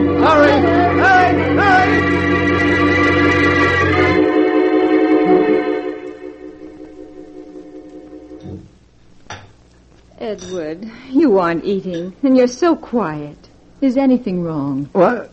No, of course not. You're worrying about me, aren't you? Well, no, Mary. I just think about making some changes at the shop and... Darling, please, you don't have to lie to me. I know that I'm not well, but I'm going to get better. Really, I am. I promise it. Of course you are. Dr. Smith said so.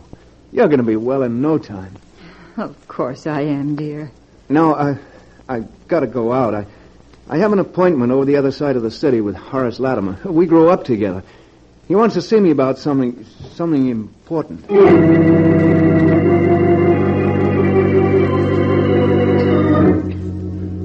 Edward had no appointment with Horace Latimer, but he went to see Horace anyway, for he and Horace had been boyhood friends.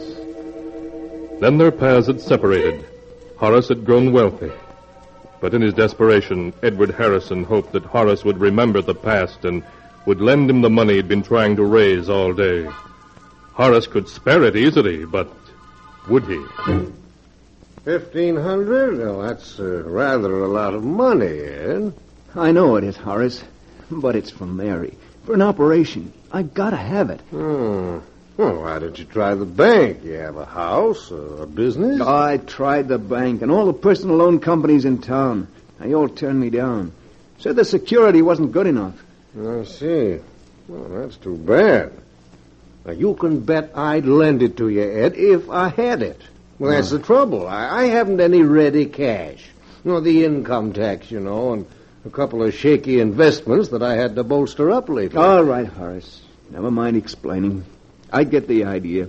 You're not going to lend me the money. Well, really, Ed, I would if I could, but I can't. I'm sorry. Save your sorrow for somebody else. I don't need your money, you hear?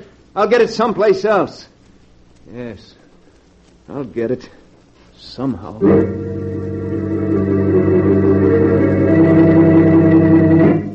After he had slammed out of Horace Latimer's expensive home, Edward stood for a moment on the dark street corner, staring back with bitterness in his face. Sorry. Yeah, you're sorry. In a pig's eye, you're sorry. Oh, what a sap I was to think you were a pal of mine. What's that, buddy? Huh? Was you speaking to me? Oh, no, sorry. I guess I was thinking out loud. That's okay. We all do it sometimes. Hey, you got a match? Match? What? Yeah, sure. Yeah. Thanks. Okay, just hold it like that. Make a move and I plug you. Gun? Why, you're... Yeah, this is a stick-up. Hand over your dough and make it fast, see? My dough? That's a hot one. I'm out trying to raise money myself. Now we're both out of luck. I've only got $1 on me. Take it if you want it. Anyway, it's more than I could raise. Don't try to kid me. Anybody who lives in this ritzy suburb has dough on him. Stand still while I see what you got in your pockets. A wallet and a leather case of some kind. You'll find just $1 in that wallet. And I don't live in this neighborhood. I came here to try to borrow some money from a friend. $1. One measly buck. What a lousy break. But I bet you got a roll hidden in this leather case. It's heavy enough. You'll lose your bet. There's nothing in there but my emergency kit. Yeah? Well, I'll just see for myself. Hey, this kit's full of skeleton keys and picklocks and stuff. What are you, anyway, a second-story waker? I'm a locksmith and safe repairman, if it's anything to you. Oh. Were you on the level just now when you said you was trying to raise dough? What's it to you? You'd be surprised, pal. Okay, I'm putting the gun away, but you ain't leaving yet. Me and you, we're going to talk business. Because I got a plan that'll get us both all the dough we need.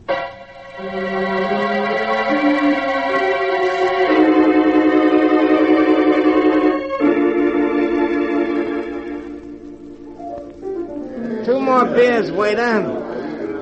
Well, is the deal on my proposition? I don't know, Mike. Sure you do. There's nothing to it. You can open locks and safes. I know where there's a house with plenty of dough in it. But burglary? I've never stolen anything in my life. Now, listen, you said you needed dough bad, didn't you? And so do I, plenty bad. But all you gotta do is get the back door open and then the safe. In half an hour, you'll have your 1,500 and more. How else you ever gonna get it? Answer me that. I don't know. You sure the money's there, Mike? Positive. I was casing the joint and looked in the window in time to see the old geezer put a whole roll of bills in a safe that's no stronger than a bread box. Hey, you can open it with your teeth. Gotta get the money somehow. All right, I'll do it.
And now to continue the story, Death Laughs Last, as it is written in the sealed book.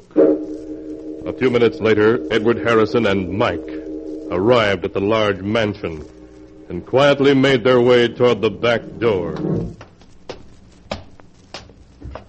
Okay, this is it. Everybody's hit the hay long ago. It'll be a cinch. The lock looks easy, but I shouldn't be doing this. There must be some other way to get the money. Don't be a sucker all your life. You're gonna take what you want in this world. If you don't, you never get it. Well... Come on, get that door open. We gotta get inside before we're spotted. All right. Only take a second. I think... Yeah. There, it's unlocked. Okay, get inside. The safe's in the library down this way. Don't make any noise. You sure there's only two of them in the house? Yeah, the old guy and his butler. Probably both of them deaf as posts. Here's the library. Come on, the safe's behind the picture on the wall. This picture? Yeah, that's it. I'll lift it down. There you are. That safe is just a kid's toy. Go ahead, get it open. It won't be that easy. I'll have it open inside a half an hour.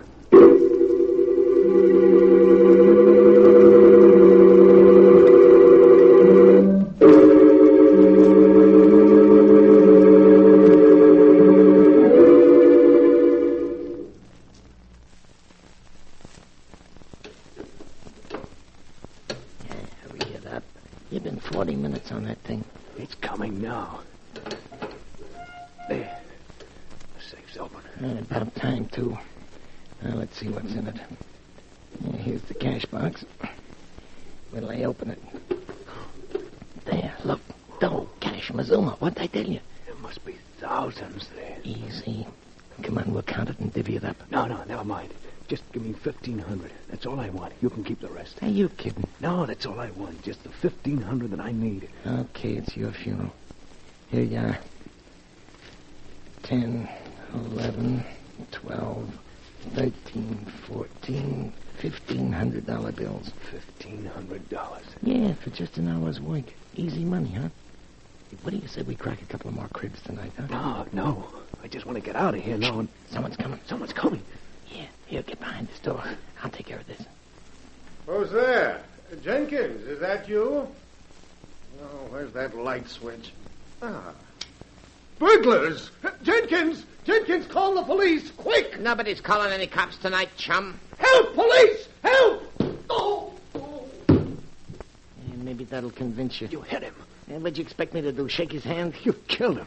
That's murder. Yeah, and you're in just as deep as me. Don't forget that. Yeah, I'm an accessory to murder. Cut the guff and let's get out of here. Or do you want to get caught? No, of course not. Well, then let's get going. Douse that light.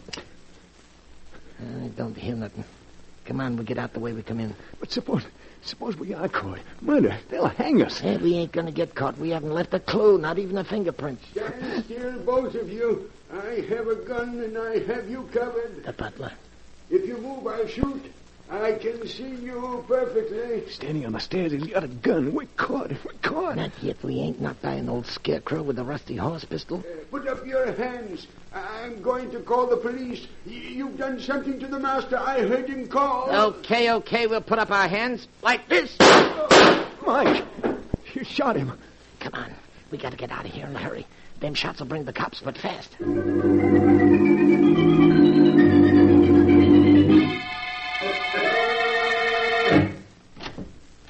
Okay, here we are. Come on in. But why did you make me come here? Why can't I go home? You heard me. Come on in. What? That's better. Now, take off your hat and stay a while. Why did you make me come here to your room? 2 reasons. The first is I want to make sure you know what it'll mean if you let anything slip. It'll mean a rope around your neck. Get me? Yeah, I know. You don't have to tell me. I won't let anything slip. If I thought you might, I'd slit your gullet right now. I won't. I have to live. For my wife's sake. Okay. And the second reason you're here is so you and me can have a little talk. Talk? What kind of a talk? Well, chum, I like the way you got that door and that safe open tonight. You and me got a future together. What? As soon as the heat's off, we're going to do another little job together. No. I won't do it. I won't. Sure you will. I won't do it. You can't make me. Oh, yes, I can. If you don't, I can always send a little note to the cops, telling them it's you they want for them killings tonight. You wouldn't. They'd get you, too. I'd be a long ways away by then. But you can't get away. You got a business here and a sick wife. You couldn't leave them. Well, you're going to do what I say? You devil. You... Don't say it. You don't think you can just dip into crime and then back out again without getting your hands dirty, do you? You don't think you can pull a job and then go on as if nothing had happened? You're mixed up in murder, and somebody's always got to pay for murder, one way or another. I only did it for Mary's sake. It don't matter why you did it. You're in it now, and you can't get out. Not without paying in some way. I've got a good mind to go to the police, to confess, to get it off my chest. No, you don't. You see this gun? I'd plug you in a second if I thought... No, you don't. Get away from me. Let go of my hand. Let go. You got me into this. You're not going to make me go any further with it. I'll take that gun away from you and I'll... You fool. Let go or I'll plug you out. Mike. He's dead. I killed him.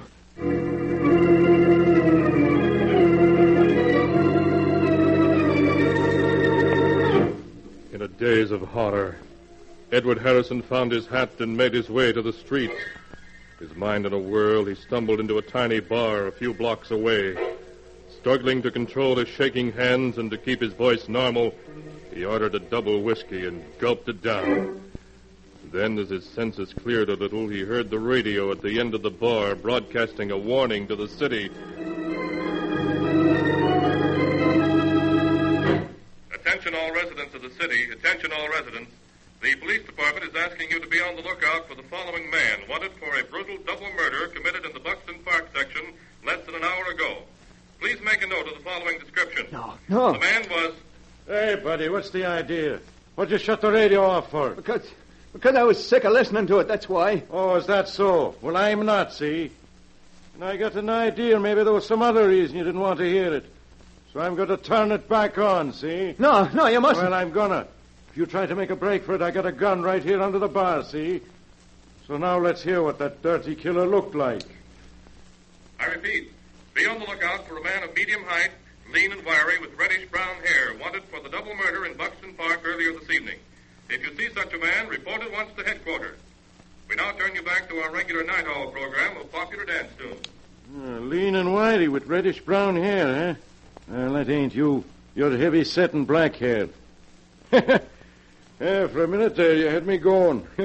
I was positive you was the killer, the way you didn't want me to hear the description. Just jumpy, huh? Well, here, have another drink on the house. Thanks, but I gotta get home. I need some sleep. Yeah, that's what I need. Some sleep.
And now to continue the story.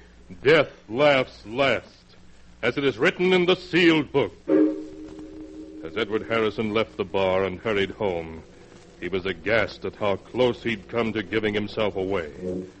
It was Mike the police were looking for, not Edward Harrison. It was Mike whose description they had. Edward Harrison was safe. Safe. Hardly able to believe in his own good luck, Edward reached his home and let himself in. Mary was asleep. Quietly he got into bed, and at long last fell asleep. When he awoke, it was morning, and Mary was already preparing breakfast. Good morning, darling. What time did you get home anyway? I waited up for you until almost 2. I was pretty late. I stopped at the shop and did a little work. I forgot to watch the time, I guess. Oh, and this morning you look terrible. I know you're worrying about me. Oh, but you mustn't, darling. I'm going to be all right. Really, I am. Of course you are. I'm going to see to that. What do you think? Dr. Smith called up last night. He wanted to talk to you. He said he had some good news for you. Good news? Yes, but he wouldn't tell me what it was. I don't know why. He asked for you to stop in at his office this morning. I think I know what it is. Yeah, sure. I'll go right over and see him. But, darling, you're going to eat breakfast first, aren't you? I'll eat when I get back. I want to see the doctor first. Anyway, I'm not very hungry. Well, all right, Edward. But please, hurry back. I want to know, too, what the doctor said. Yeah, sure, Mary. I'll be right back. But everything's okay now. Everything's okay. After he left the house, Edward bought a morning paper. Big headlines told of the murders the night before, but he scarcely saw them. His eyes hurried through the story until he found what he was looking for. The news that Mike's body had been found. The butler Mike had shot had given the police Mike's description, and then died before he could tell them there was anyone with Mike. So the police had listed Mike's death as a suicide or as an accident and closed the case. Edward Harrison was safe. Perfectly safe. Safe. I'm safe. I got the money. Mary's going to be all right, and the cops aren't looking for me. Mike was wrong. Sometimes you can get away with murder and not have to pay anything, if you're lucky. And I've been lucky. I've been lucky.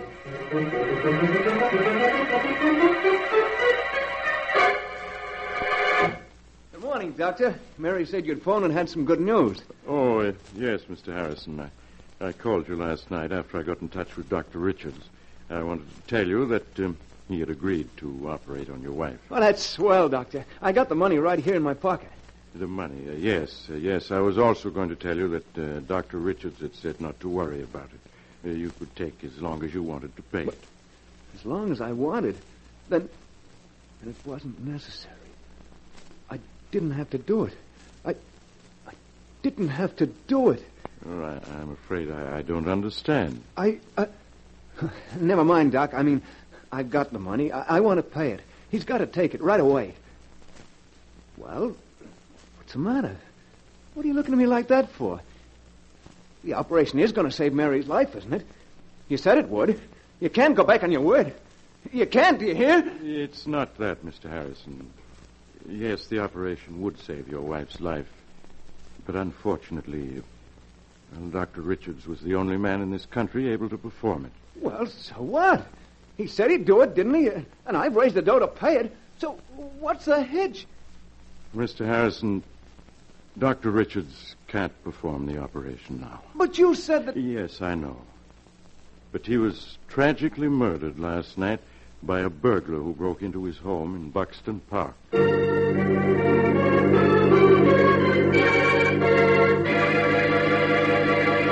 And so ends the tale. Death laughs last, as it is written in the sealed book. In an effort to save his wife's life, Edward Harrison had helped kill the one man who might have saved her. Twisted indeed are the strands of fate, in which destiny entangles mere mortals.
And now, keeper of the book, before you close the great volume, show us the tale we tell next time.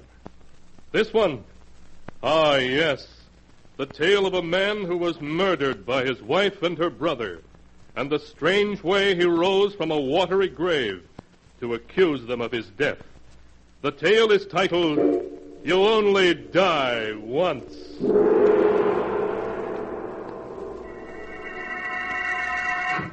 Be sure to be with us again next time, when the sound of the great gong heralds another strange and exciting tale from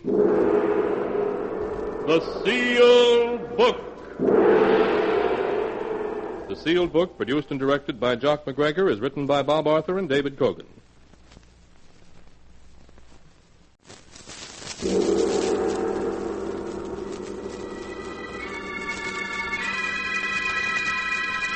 The Sealed Book.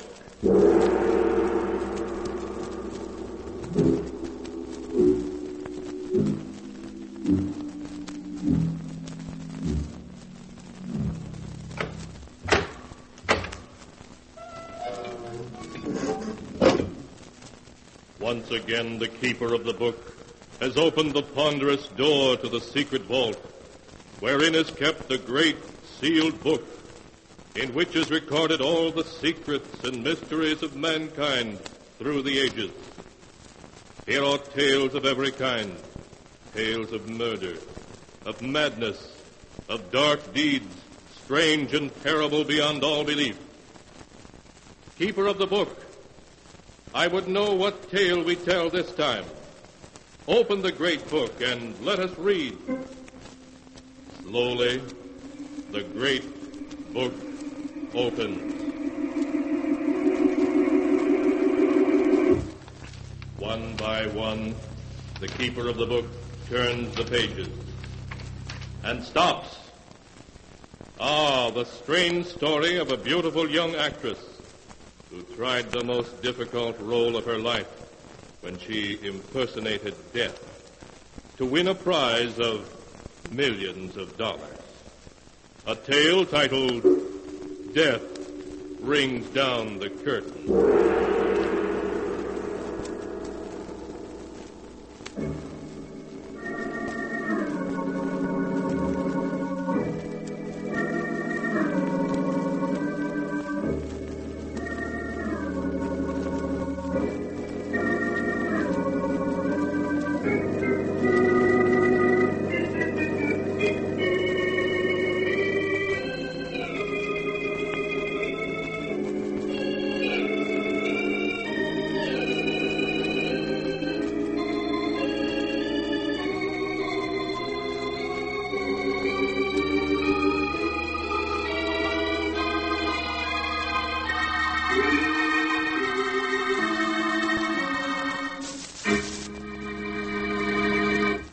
And here is the tale, Death Rings Down the Curtain, as it is written in the pages of the sealed book. In the darkened bedroom of Martha Richards, a room where the blinds are always shut, young Dr. Smith is listening intently through his stethoscope to the laboring heart of his elderly, crotchety patient. Well, how much longer are you going to keep thumping me with that stethoscope, you old quack? I've finished examining you now. Well, don't just stand there without saying a word. How am I? How much time have I got left? Well, that's difficult to say. If you will avoid all excitement, I think I can say a year, possibly 2. A year, possibly 2. Yes, but only if you do as I say. Now, there's no reason at all why you should insist on remaining in this darkened bedroom month after month. Well, it's been a year since you've been out of this room. Oh, you're going to start on that again. And what's more, Mrs. Richards, this living in utter seclusion is bad for your health. You should leave this room and see people. No, Doctor, no. I won't have my maid pushing me around in a wheelchair, the object of everyone's pity. I prefer to remain in this room and have people think of me as I was, not as I am. Very well. Only I can't see why you refuse to have visitors. It'll give you some interest in life. It may surprise you to know, Doctor, that I'm expecting 2 visitors, though it isn't because of anything you've said. I'm sure it isn't.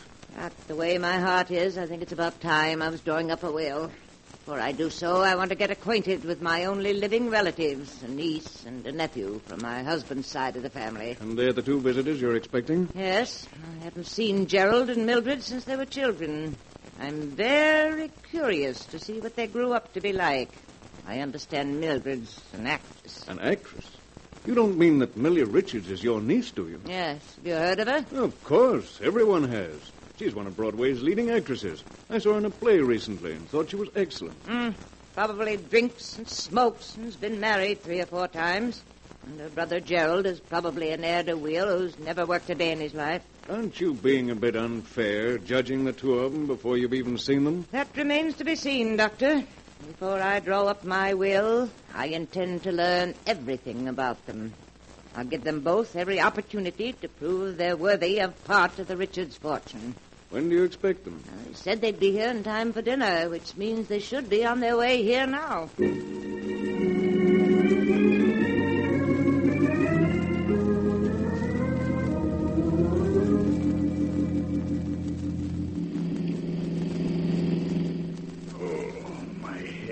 How's the hangover, brother dear? Painful, I hope.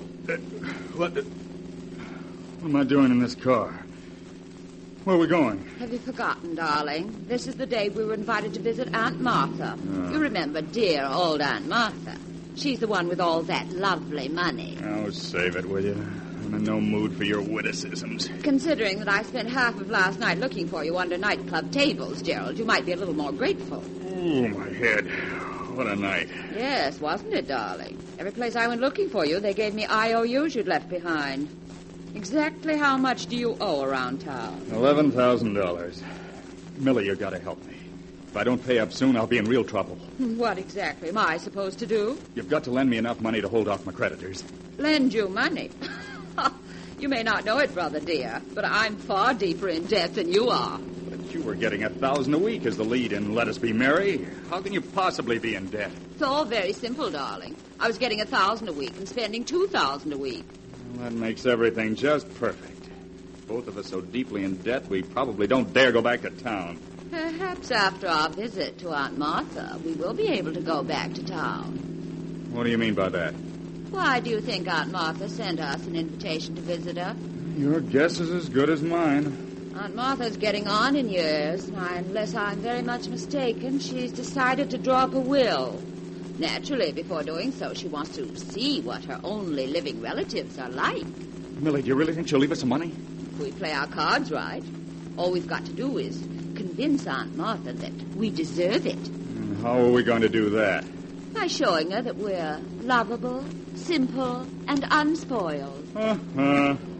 Gerald, do you remember the ingenue role I played in I Dream of Love? Yes, of course. You weren't half bad. Half bad? Why, I was superb. The critics were mad about me. How dare you say I was only half bad? All right. You were superb. What about it? I think I shall play that role for Aunt Martha. Just a simple, unsophisticated girl, untouched by success. How am I supposed to behave? I'm no actor. You just play the strong, silent type, Gerald, and leave all the talking to me. When the curtain rings down on my special performance for Aunt Martha, the Richards' fortune will be ours.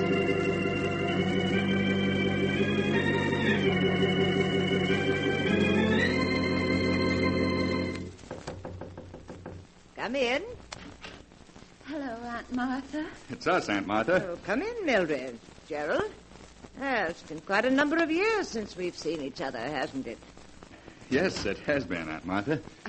I've been meaning to call on you for ever so long, Aunt Martha, but something always interfered at the last moment.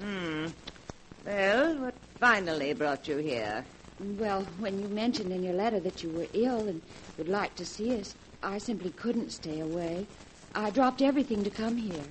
I'm extremely grateful. Of course, the fact that you might possibly get an inheritance had nothing to do with it. Why, Aunt Martha, what a thing to say. Martha Millie doesn't need money. She's one of the finest actresses on Broadway. So I've heard. What do you do for a living, Gerald? What do I do? Yes, Gerald, what do you do? Gerald works for a Wall Street firm, Aunt Martha. Yes, he works so hard, and they pay him so little. Well, unless I'm very much mistaken, Gerald was left quite a sizable inheritance by his father. Whatever became of that? The inheritance? Oh, that was lost in poor investments, Aunt Martha. I see. Well, I'm afraid there's a good deal about you two that I don't know. I haven't done very much. I haven't gotten very far, Aunt Martha, but Millie's really been a credit to the family name. Everyone's heard of her. Now, see here. I want you and Millie to be my guests for a week. Frankly, I want to know what you're like before I draw up my will. Of course, Aunt Martha. And I do hope that you'll take care of yourself so that you'll live for years and years. Thank you, Millie. Now, I'm afraid I must ask you two to leave, as I'm a bit tired. Why, certainly, Aunt Martha. If we can do anything for you, please don't hesitate to ask. Thank you. I'm glad we're out of there. The old lady stares at a person as though she can see through him. The room's so dark, it was difficult to see her. But you can tell she won't last much longer. Yes, but the main point is, did she fall for our little act? If you ask me, your performance hardly swept her off her feet. Nonsense. I played my role perfectly. Just give me a week, darling, and you and I will be the sole heirs to the Richards' fortune.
And now to continue the story.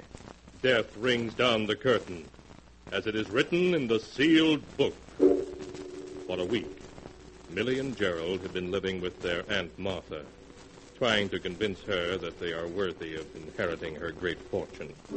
And Millie, sure that they have succeeded, is waiting for Gerald to return to tell him the news.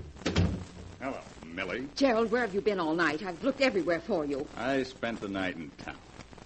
Well, you've been drinking. So what? Oh, you fool. What if Aunt Martha were to hear about it, just when everything's working out perfectly? So everything's working out perfectly, is it? Yes. I told you if you'd leave her to me, it would. Last night, Aunt Martha made a phone call to New York. Gerald, it was her attorney she was calling, and he's coming here tonight to draw up her will. You don't say. Well. Well, you don't sound very enthusiastic at being named one of Aunt Martha's heirs. My dear Millie, it may interest you to know that the greatest performance of your career has gone for nothing. What do you mean? You may be able to sweep a Broadway audience off its feet, but not Aunt Martha. Oh, why, I tell you, she believes in me utterly. Oh, does she? Yes, she does. It may come as quite a shock, but while Aunt Martha was listening so devotedly to your every word, she had a private investigator in New York at work investigating. Private investigator? You mean Aunt Martha's been checking on our past? That's the general information I received. Why, that double-crossing old hag. Yes, and no doubt you can guess what she'll do when she learns that I happened a job on Wall Street and that I gambled my inheritance away. And what do you think she'll say when she hears you were named as correspondent in 3 divorce actions and were involved in the Wainwright scandal? Oh, I'd like to scratch out those staring eyes of hers, playing with me like a cat with a mouse. Well, the game's up. We may as well go up to our rooms and pack. What? Walk out on a $4 million inheritance? I should say not. There must be something we can do about it. Yes, well, what, for example? Well, I don't know yet. Let me think. I won't go back to the city beaten, deeply in debt. And Martha may think she's clever, but she won't beat me. Before she cuts me out of her will, I'll... Yes. What are you planning, Millie? Gerald, if we play our cards right, you and I will inherit the entire Richards fortune in spite of anything Aunt Martha can do. Now, listen, this is what I'm going to do.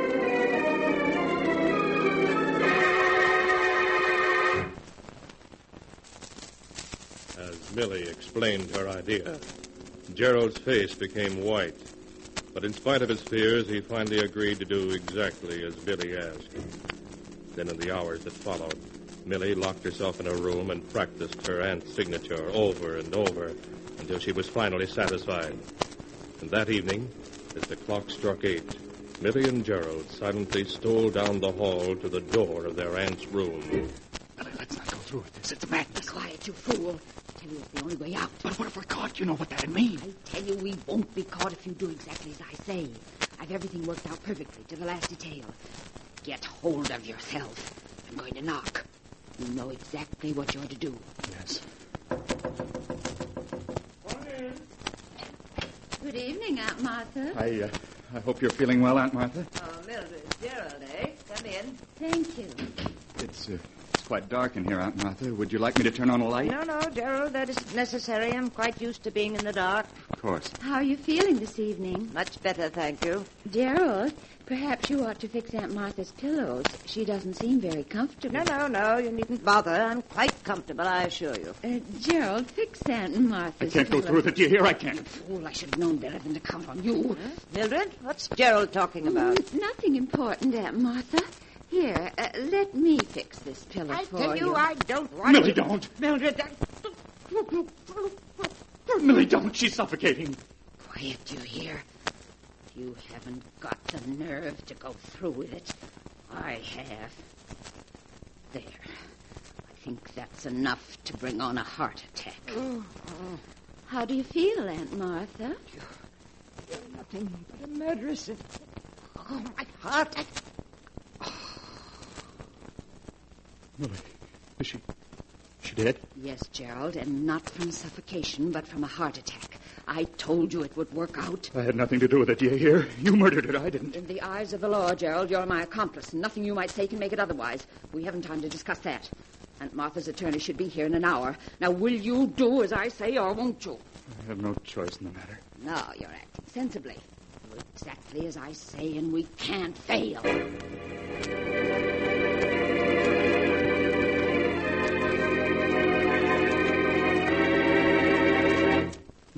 The car just stopped in front of the house. It must be Mr. Jordan, Aunt Martha's attorney. It certainly is punctual. Are you ready? I need a little more shading here under my eyes. Hurry, Millie. He'll be up here in a minute. Gerald, I've never been late for a curtain yet, and I won't be late for this one. There. Now, help me on with Aunt Martha's bedrobe. Right. There. Now, how do I look, Gerald? You look exactly like Aunt Martha. If I didn't know her body was in that closet, I'd swear you were her. In the dim light of this room, no one can help but take me for Aunt Martha. Yes, but what about your voice and the things you may have to know? Just listen to this. Don't be ridiculous, Gerald. As mistress of this house, I answer only those questions which I wish to answer, and I assure you I shall not be tripped up.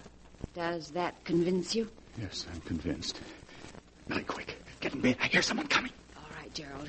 And please stop shaking. I tell you, we can't fail. I shall give the greatest performance of my career.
And now to continue the story.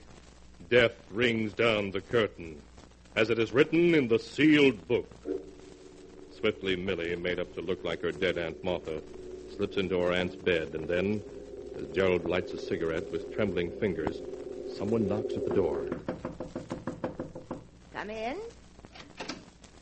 Good evening, Mr. Jordan. Come in, won't you? Well, Mrs. Richards, how are you? Why, bless me, it's been over a year since I've seen you. Really, Mr. Jordan? Has it been that long? Certainly has.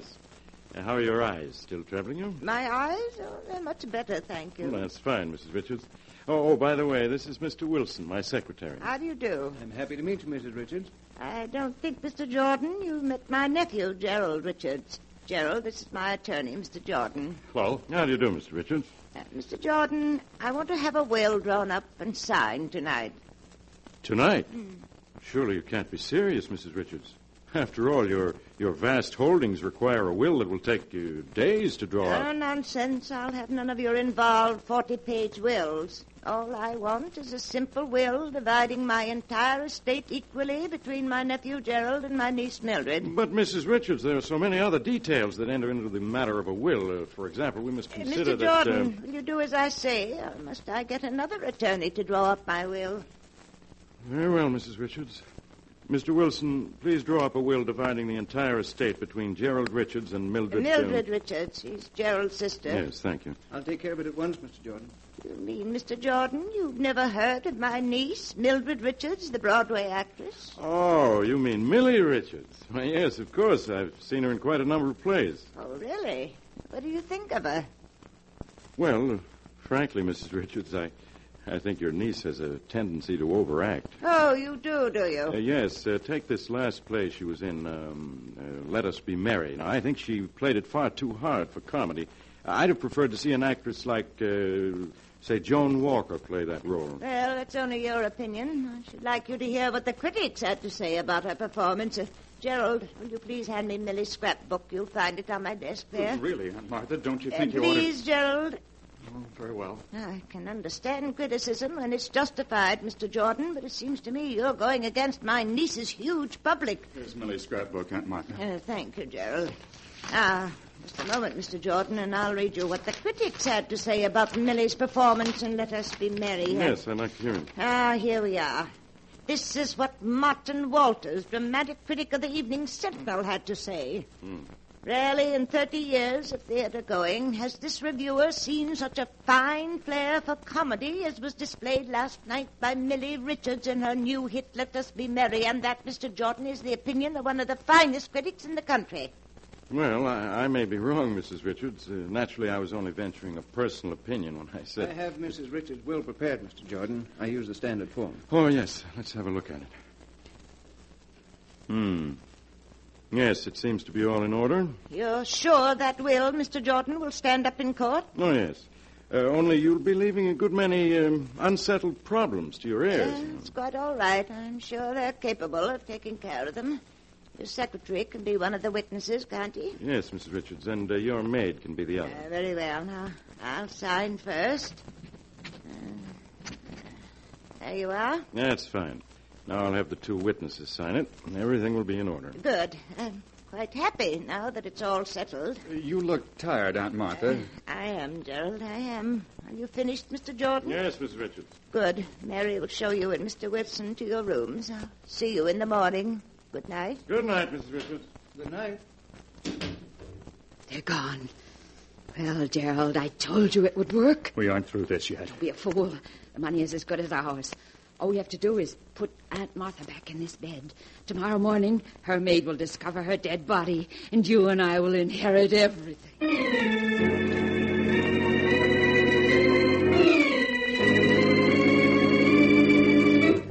The next morning, things went exactly as Millie had foreseen. The maid found the old woman's body in her bed as if she had died in her sleep, and Dr. Smith was summoned at once. After a brief examination, he was satisfied that Martha Richards' tired heart had simply given out during the night. Oh, I can't believe it somehow, Doctor. Aunt Martha was such a dear. It's impossible to believe she's really dead. You mustn't feel too badly, Miss Richards. It was all over quite quickly, I'm sure. Your aunt's heart simply gave out. But she seemed so strong and well when we left her last night. Why, when she and I were arguing, it was just like old times. You mean you and Mrs. Richards had an argument last night? Oh, not really an argument, Doctor. They were just debating over my sister's ability as an actress. Yes, that's all it was. I hope you won't mind, Miss Richards, but when I told your aunt, I thought that you overplayed your roles. Oh, that's quite all right, Mr. Jordan. What did she say to that? She almost hit the ceiling when I criticized you. She claimed that you're the finest actress in the country. Oh, Aunt Martha was always a dear. Strange that she should have said that, considering that she never saw Miss Richards perform. Well, maybe she hadn't, but she pulled out a book of clippings about Miss Richards and read me what one of the critics had said about her niece. She did what? She read me what one of the critics had said about Miss Richards' ability as an actress. I see. Mr. Jordan, I think your criticism of Miss Richards that she overplays is justified. I beg your pardon. I never overplayed a role in my life. I'm afraid, Miss Richards, that you overplayed one last night. Last night? What do you mean? Your Aunt Martha was an extremely proud woman. She couldn't stand to be pitied. Exactly a year ago, she became blind. And when she did, she refused to leave her room and allow people to know she'd lost her sight. Only 2 people knew of her blindness, her maid and myself. But if Mrs. Richards was blind, how could she have read me that notice last night? She didn't, Mr. Jordan. An egomaniac actress disguised as Mrs. Richards read her own notice to you. Isn't that so, Miss Richards? Go ahead, tell him, Millie. You're so clever. You're the greatest actress in the world. You had everything worked out to the smallest detail. Be quiet, you fool. They can't prove a thing. No jury in the world would believe them. I'm too great an actress to be convicted of murder. Do you hear? I'll give a performance that'll sweep a jury off its feet. They'll never forgive me. They'll never convict me.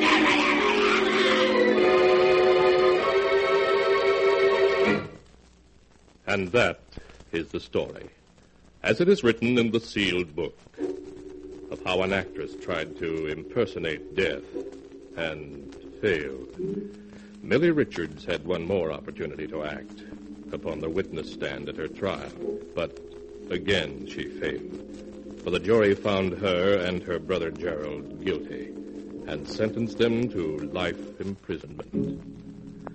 Strange are the secrets of the human heart and the ways of fate in trapping men and women in their own evil schemes.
And now, keeper of the book, before you close the great volume, show us the tale we tell next time. This one, yes, a weird and amazing story of a wife who loved her husband too fondly, and of another wife who came from the grave. A tale titled, Till Death Do Us Part.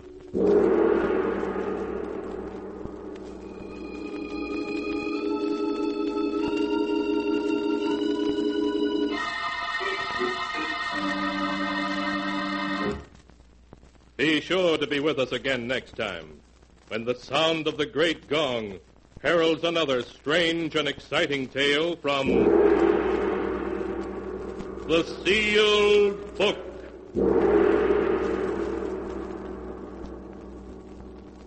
The Sealed Book, written by Bob Arthur and David Cogan, is produced and directed by Jock MacGregor. The Sealed Book.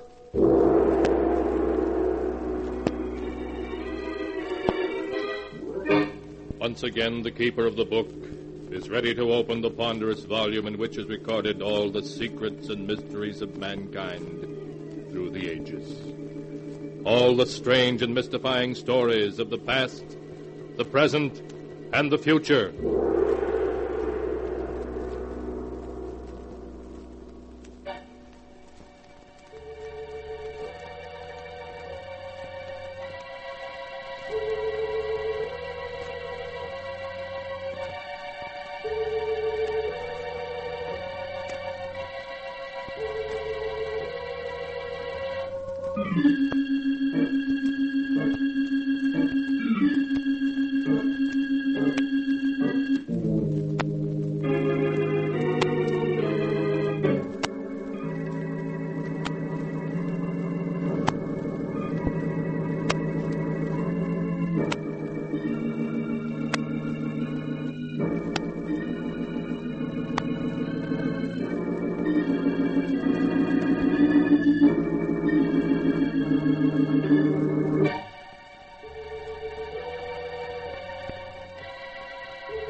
keeper of the book.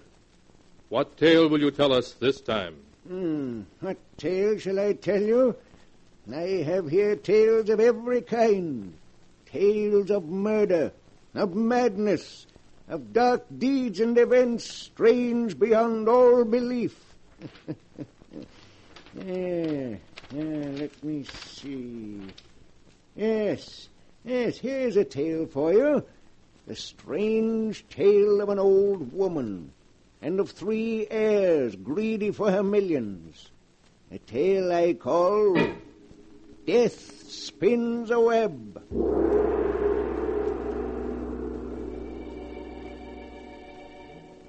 And here is the tale as it is written in the sealed book. In a great mansion far from the city, Mrs. Oliver Drake lies dying.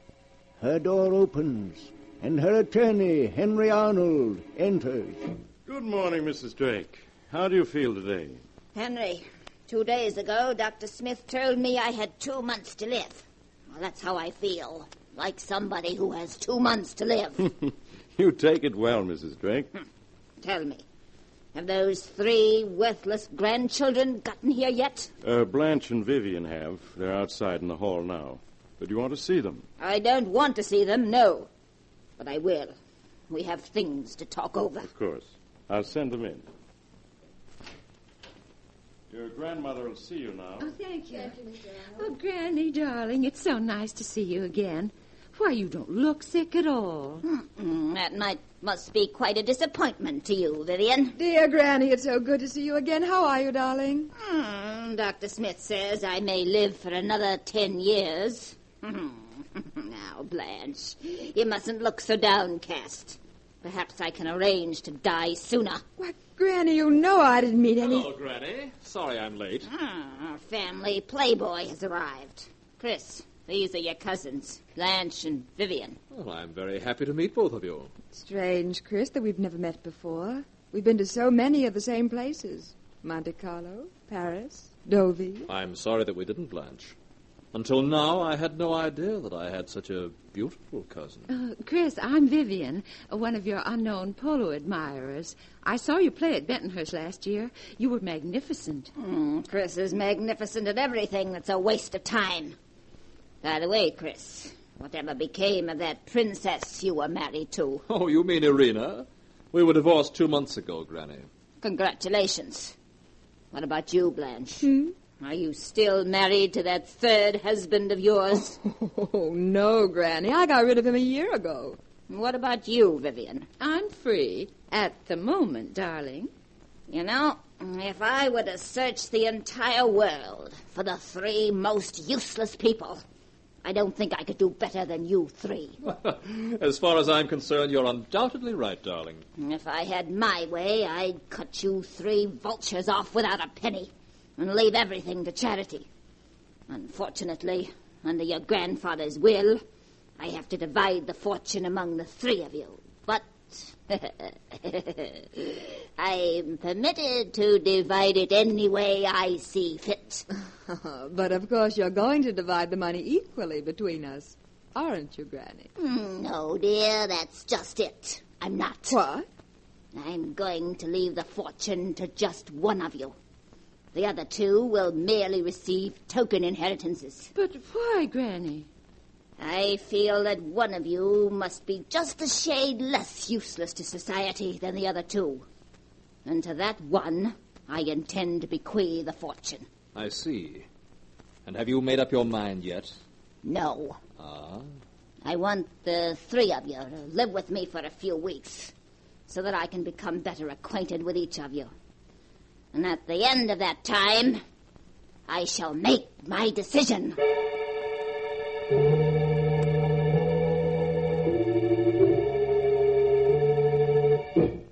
In the days that followed, Blanche, Vivian, and Chris spent a good deal of time with their grandmother. Mrs. Drake preferred to see them separately, and often, after one of the 3 had left her bedroom, there was a gleam of amusement in her eye, as though she were enjoying a private joke. Chris, meanwhile, working on a plan of his own, also saw a lot of his beautiful cousins, separately. Oh, Chris. Isn't it beautiful out here? You're very beautiful, Blanche. As beautiful as the night itself. You don't have to say that, Chris. Just because there's a full moon. It's not the moon. Darling, life hasn't been the same since I met you. The moment our eyes met, I was lost. Oh, Chris. Chris, I felt the same way. Only I didn't think you did. But I do, darling. Then you're going riding with Vivian each morning doesn't mean anything? Oh, of course not.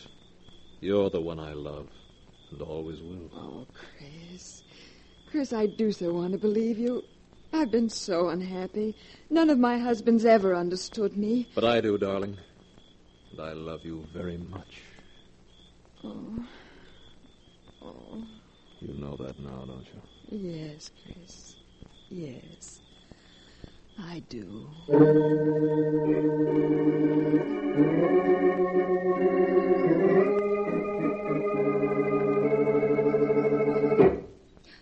Oh, Chris, it's a wonderful morning.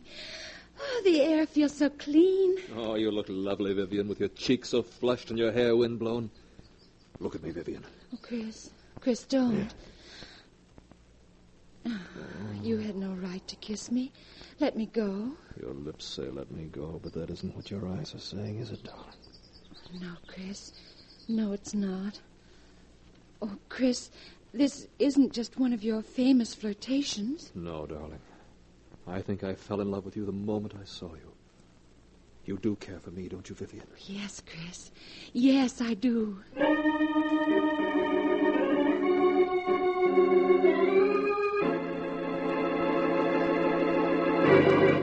I understand you want to see me, Granny. Yes. Come over here, Chris. Well, how did you make out? What do you mean? I said, how did you make out? With Vivian, of course.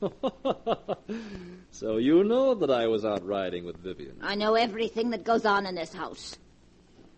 Vivian may not know that you took Blanche for a walk down by the lake last night, but I know. Oh, now, Granny, you're not going to give my little game away, are you? Oh, no, Chris, no. I find it very enjoyable watching an unmitigated scoundrel make love to two women at the same time. Well, after all, Granny, if you don't leave me the fortune, I have no choice but to marry whichever one of them inherits it. But they're such stupid women, Chris. You yourself are a rogue, but at least an amusing one. But those women... And that's the reason you ought to leave me the fortune, Granny. It's a pity I'm not 20 years younger, isn't it, Chris? Then your charm might have some effect upon me. Yes, you're quite right. Well, Chris, you'd better get back to Blanche and Vivian.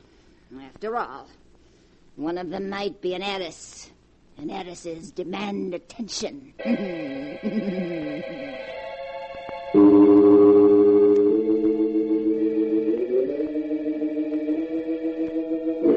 A week passed. A week in which Chris found it more and more difficult to play his little game.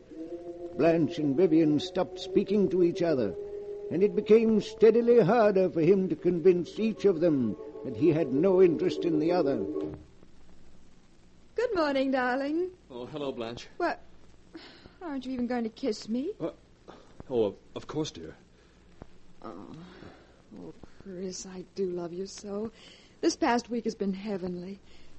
Chris, you do love me, don't you? Darling, what a question. You know there couldn't be anyone for me but you. Then why do you spend so much time with Vivian? That's how I keep tabs on her. What? Well, what do you mean? Blanche, Vivian is cheating in an effort to get Granny's fortune. Cheating?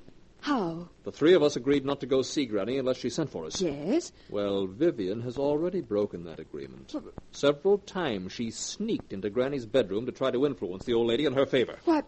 Why, that dirty double-crossing, two-timing... Chris, do you think Vivian's getting anywhere? Well, when Granny sent for me last night, she more or less hinted that it would be Vivian who would inherit the fortune. But, Chris, how can you take it so calmly? We've got to do something. Please, darling, let me handle this. But I have a plan to take care of Vivian and to take care of her very effectively.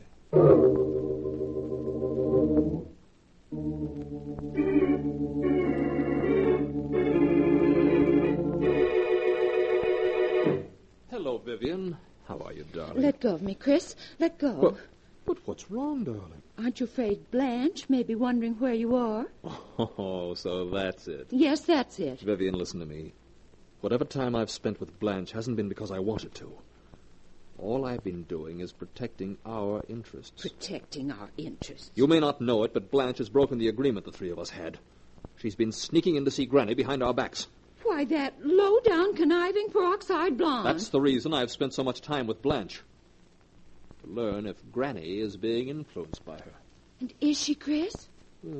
Blanche seems to feel certain she's going to inherit the fortune. Oh, Chris, what are we going to do? You can do as you please. After I've spent days with that hag trying to protect our interests and ensure our future happiness, you accuse me of making love to her. I didn't say that. Well, you intimated as much. Oh, please, Chris, don't be angry. I'm terribly sorry I lost my temper. Oh, please say you forgive me, darling. Please. I'll never doubt you again.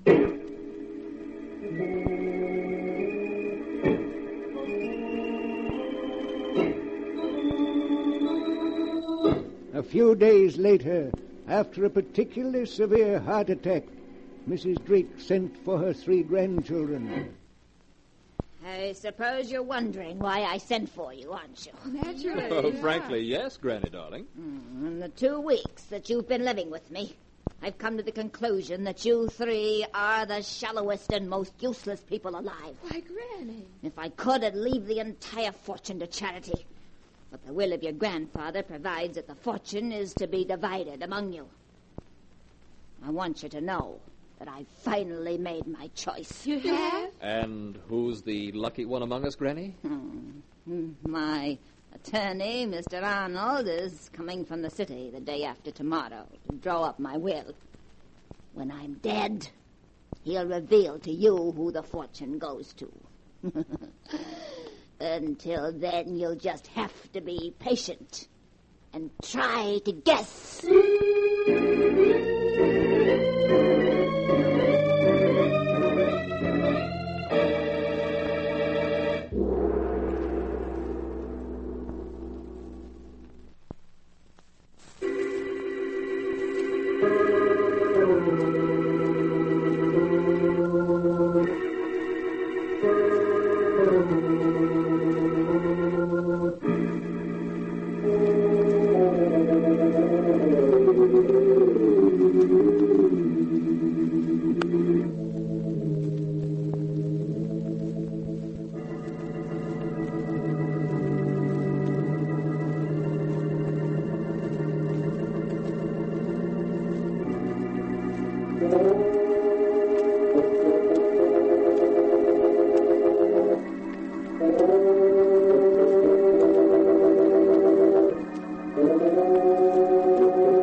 And now the story continues, as it is written here in the pages of the sealed book. For several days, Blanche and Vivian and Chris have waited in suspense to learn their grandmother's decision as to who is to inherit her money. Then one morning, looking very upset, Chris seeks out his cousin Blanche. Blanche? Chris, Oh, what is it? Is anything wrong? Everything's wrong. What is it? Chris, tell me. Early this morning, Granny sent for me. I managed to wheedle out of her who the fortune is going to. You did? Oh, Chris, who's going to get it?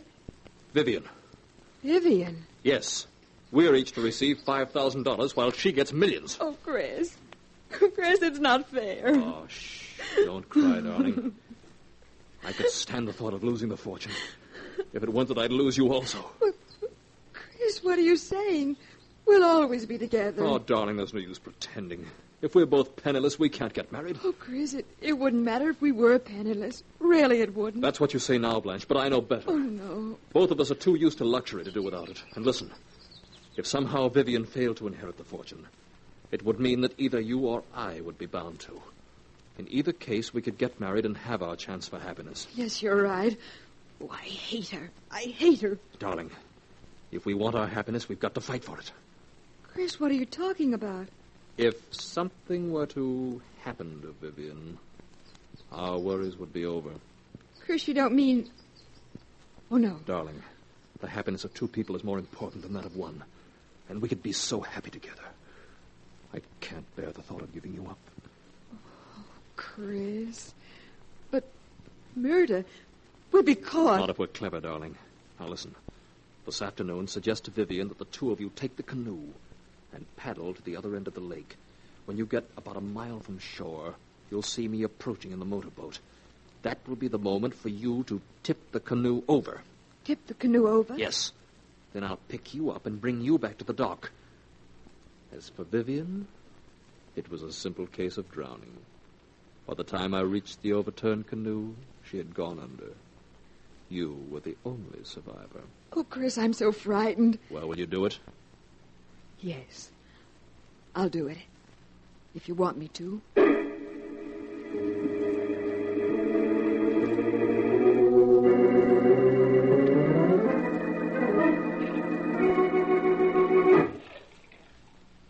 Are you tired paddling, Blanche?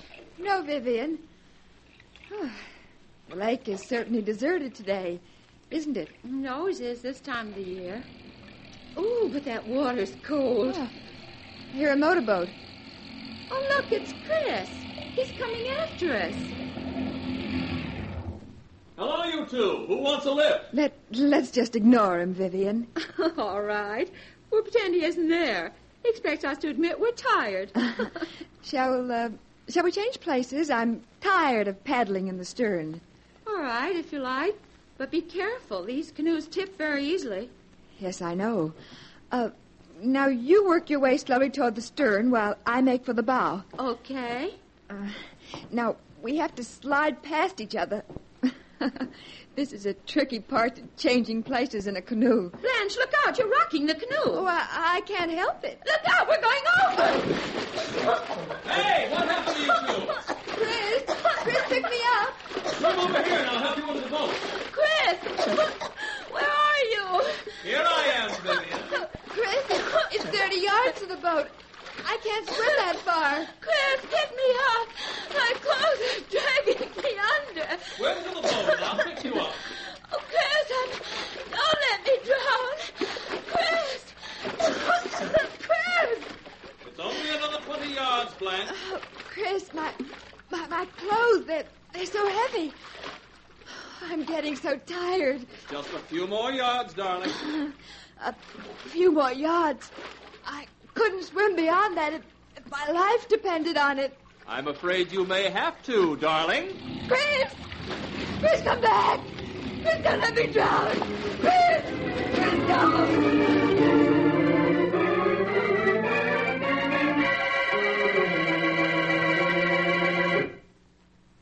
Hello, Granny. How are you?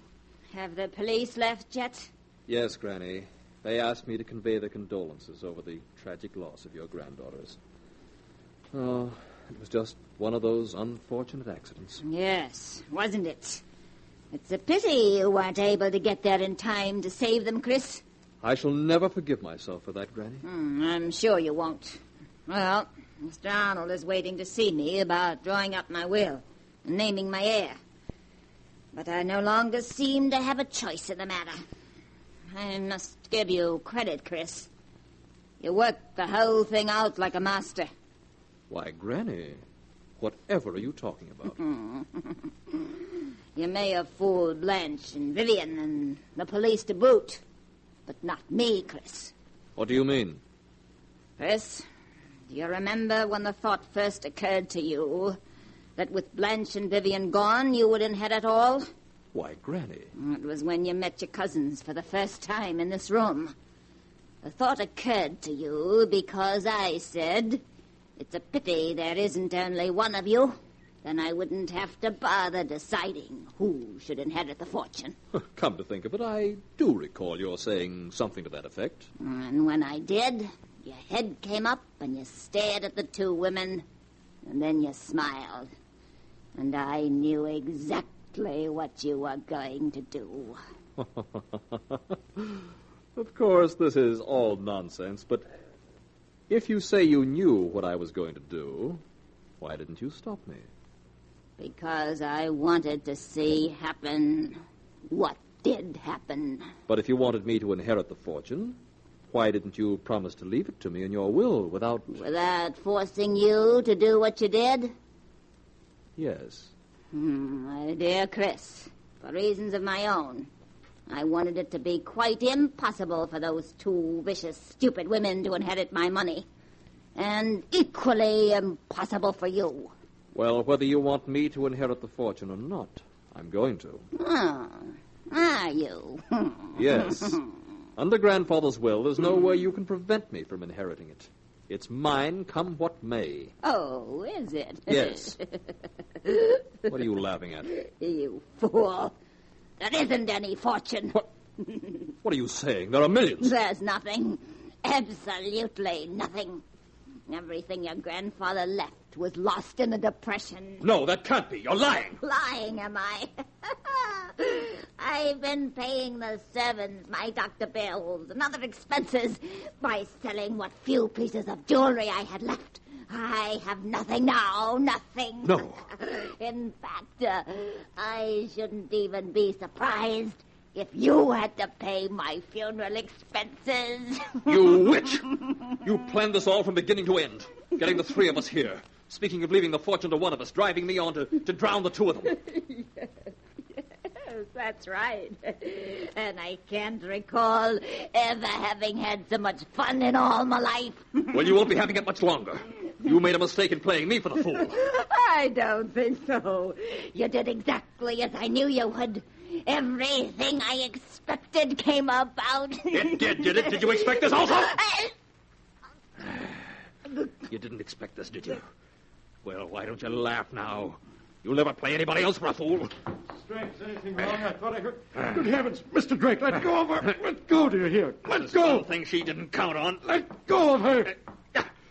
There. You can have her. She'll never play another little game like that. Mrs. Drake. Mrs. Drake. She's dead. No more than she deserved. Chris, what did you do it for? Murdering a helpless old woman.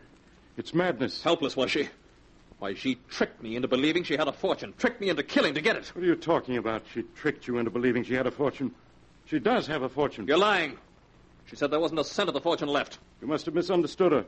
She's worth at least $8 million. And with the death of your cousins, you were the sole heir to it. $8 million? But, Chris, no matter what you do now, that fortune can never be yours. I saw you kill your grandmother, and under the law, no murderer can inherit anything from his victim. Then she planned this, too. She always said she didn't want me to have her money. And she fixed it so it would all go to charity. But I'll show her. I'll show her. It's mine, do you hear? Mine, mine, mine!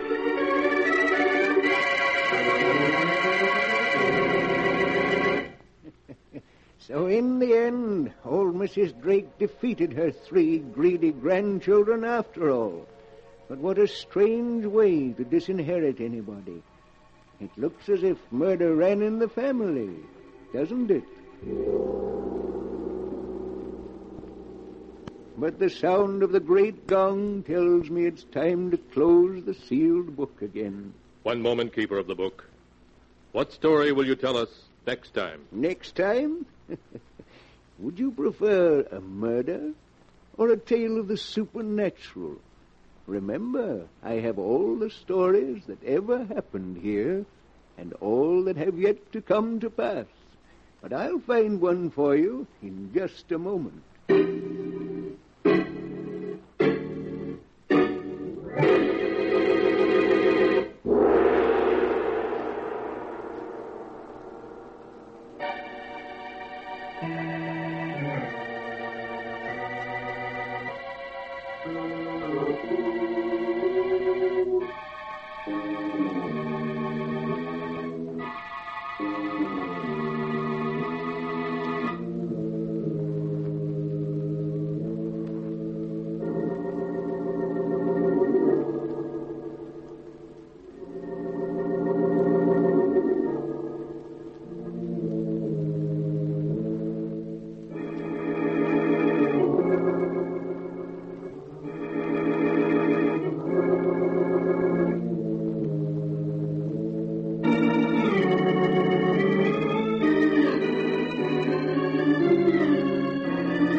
And now, keeper of the book, have you found the tale you'll tell next time? Yes, I've found one. It's the story about a girl who goes to live on an island, a very strange island, where the dead walk by night and weird voices sound in the wind. I call the story Devil Island.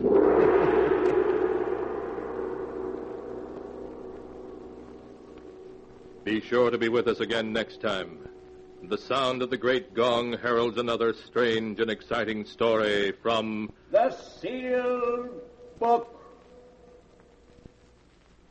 The Sealed Book, written by Bob Arthur and David Cogan, is produced and directed by Jock MacGregor.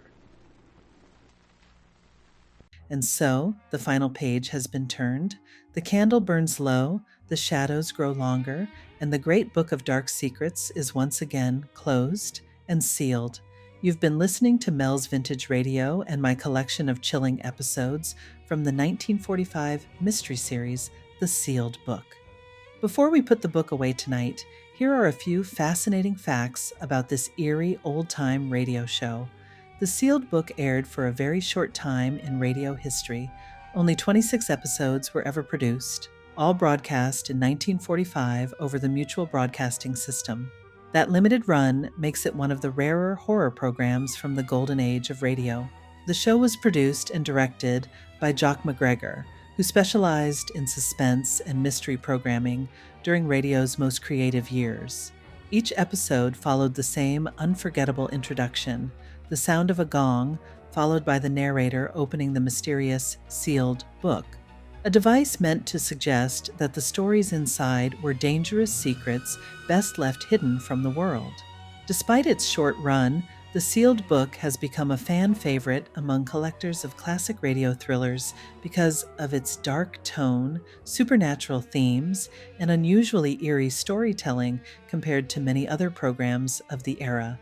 And if you enjoyed tonight's stories, there are many more waiting within the pages, which will open again in Volume 2. Before we go, a quick thank you to tonight's sponsor, Distill Union, problem-solving men's accessories designed to simplify your everyday life. You can get 20% off with promo code WilburHatch, and the link is in the description below. Any purchase helps support the channel and keeps these classic programs alive for new and old listeners. Until next time, remember, some books are sealed for a reason. Good night, friends.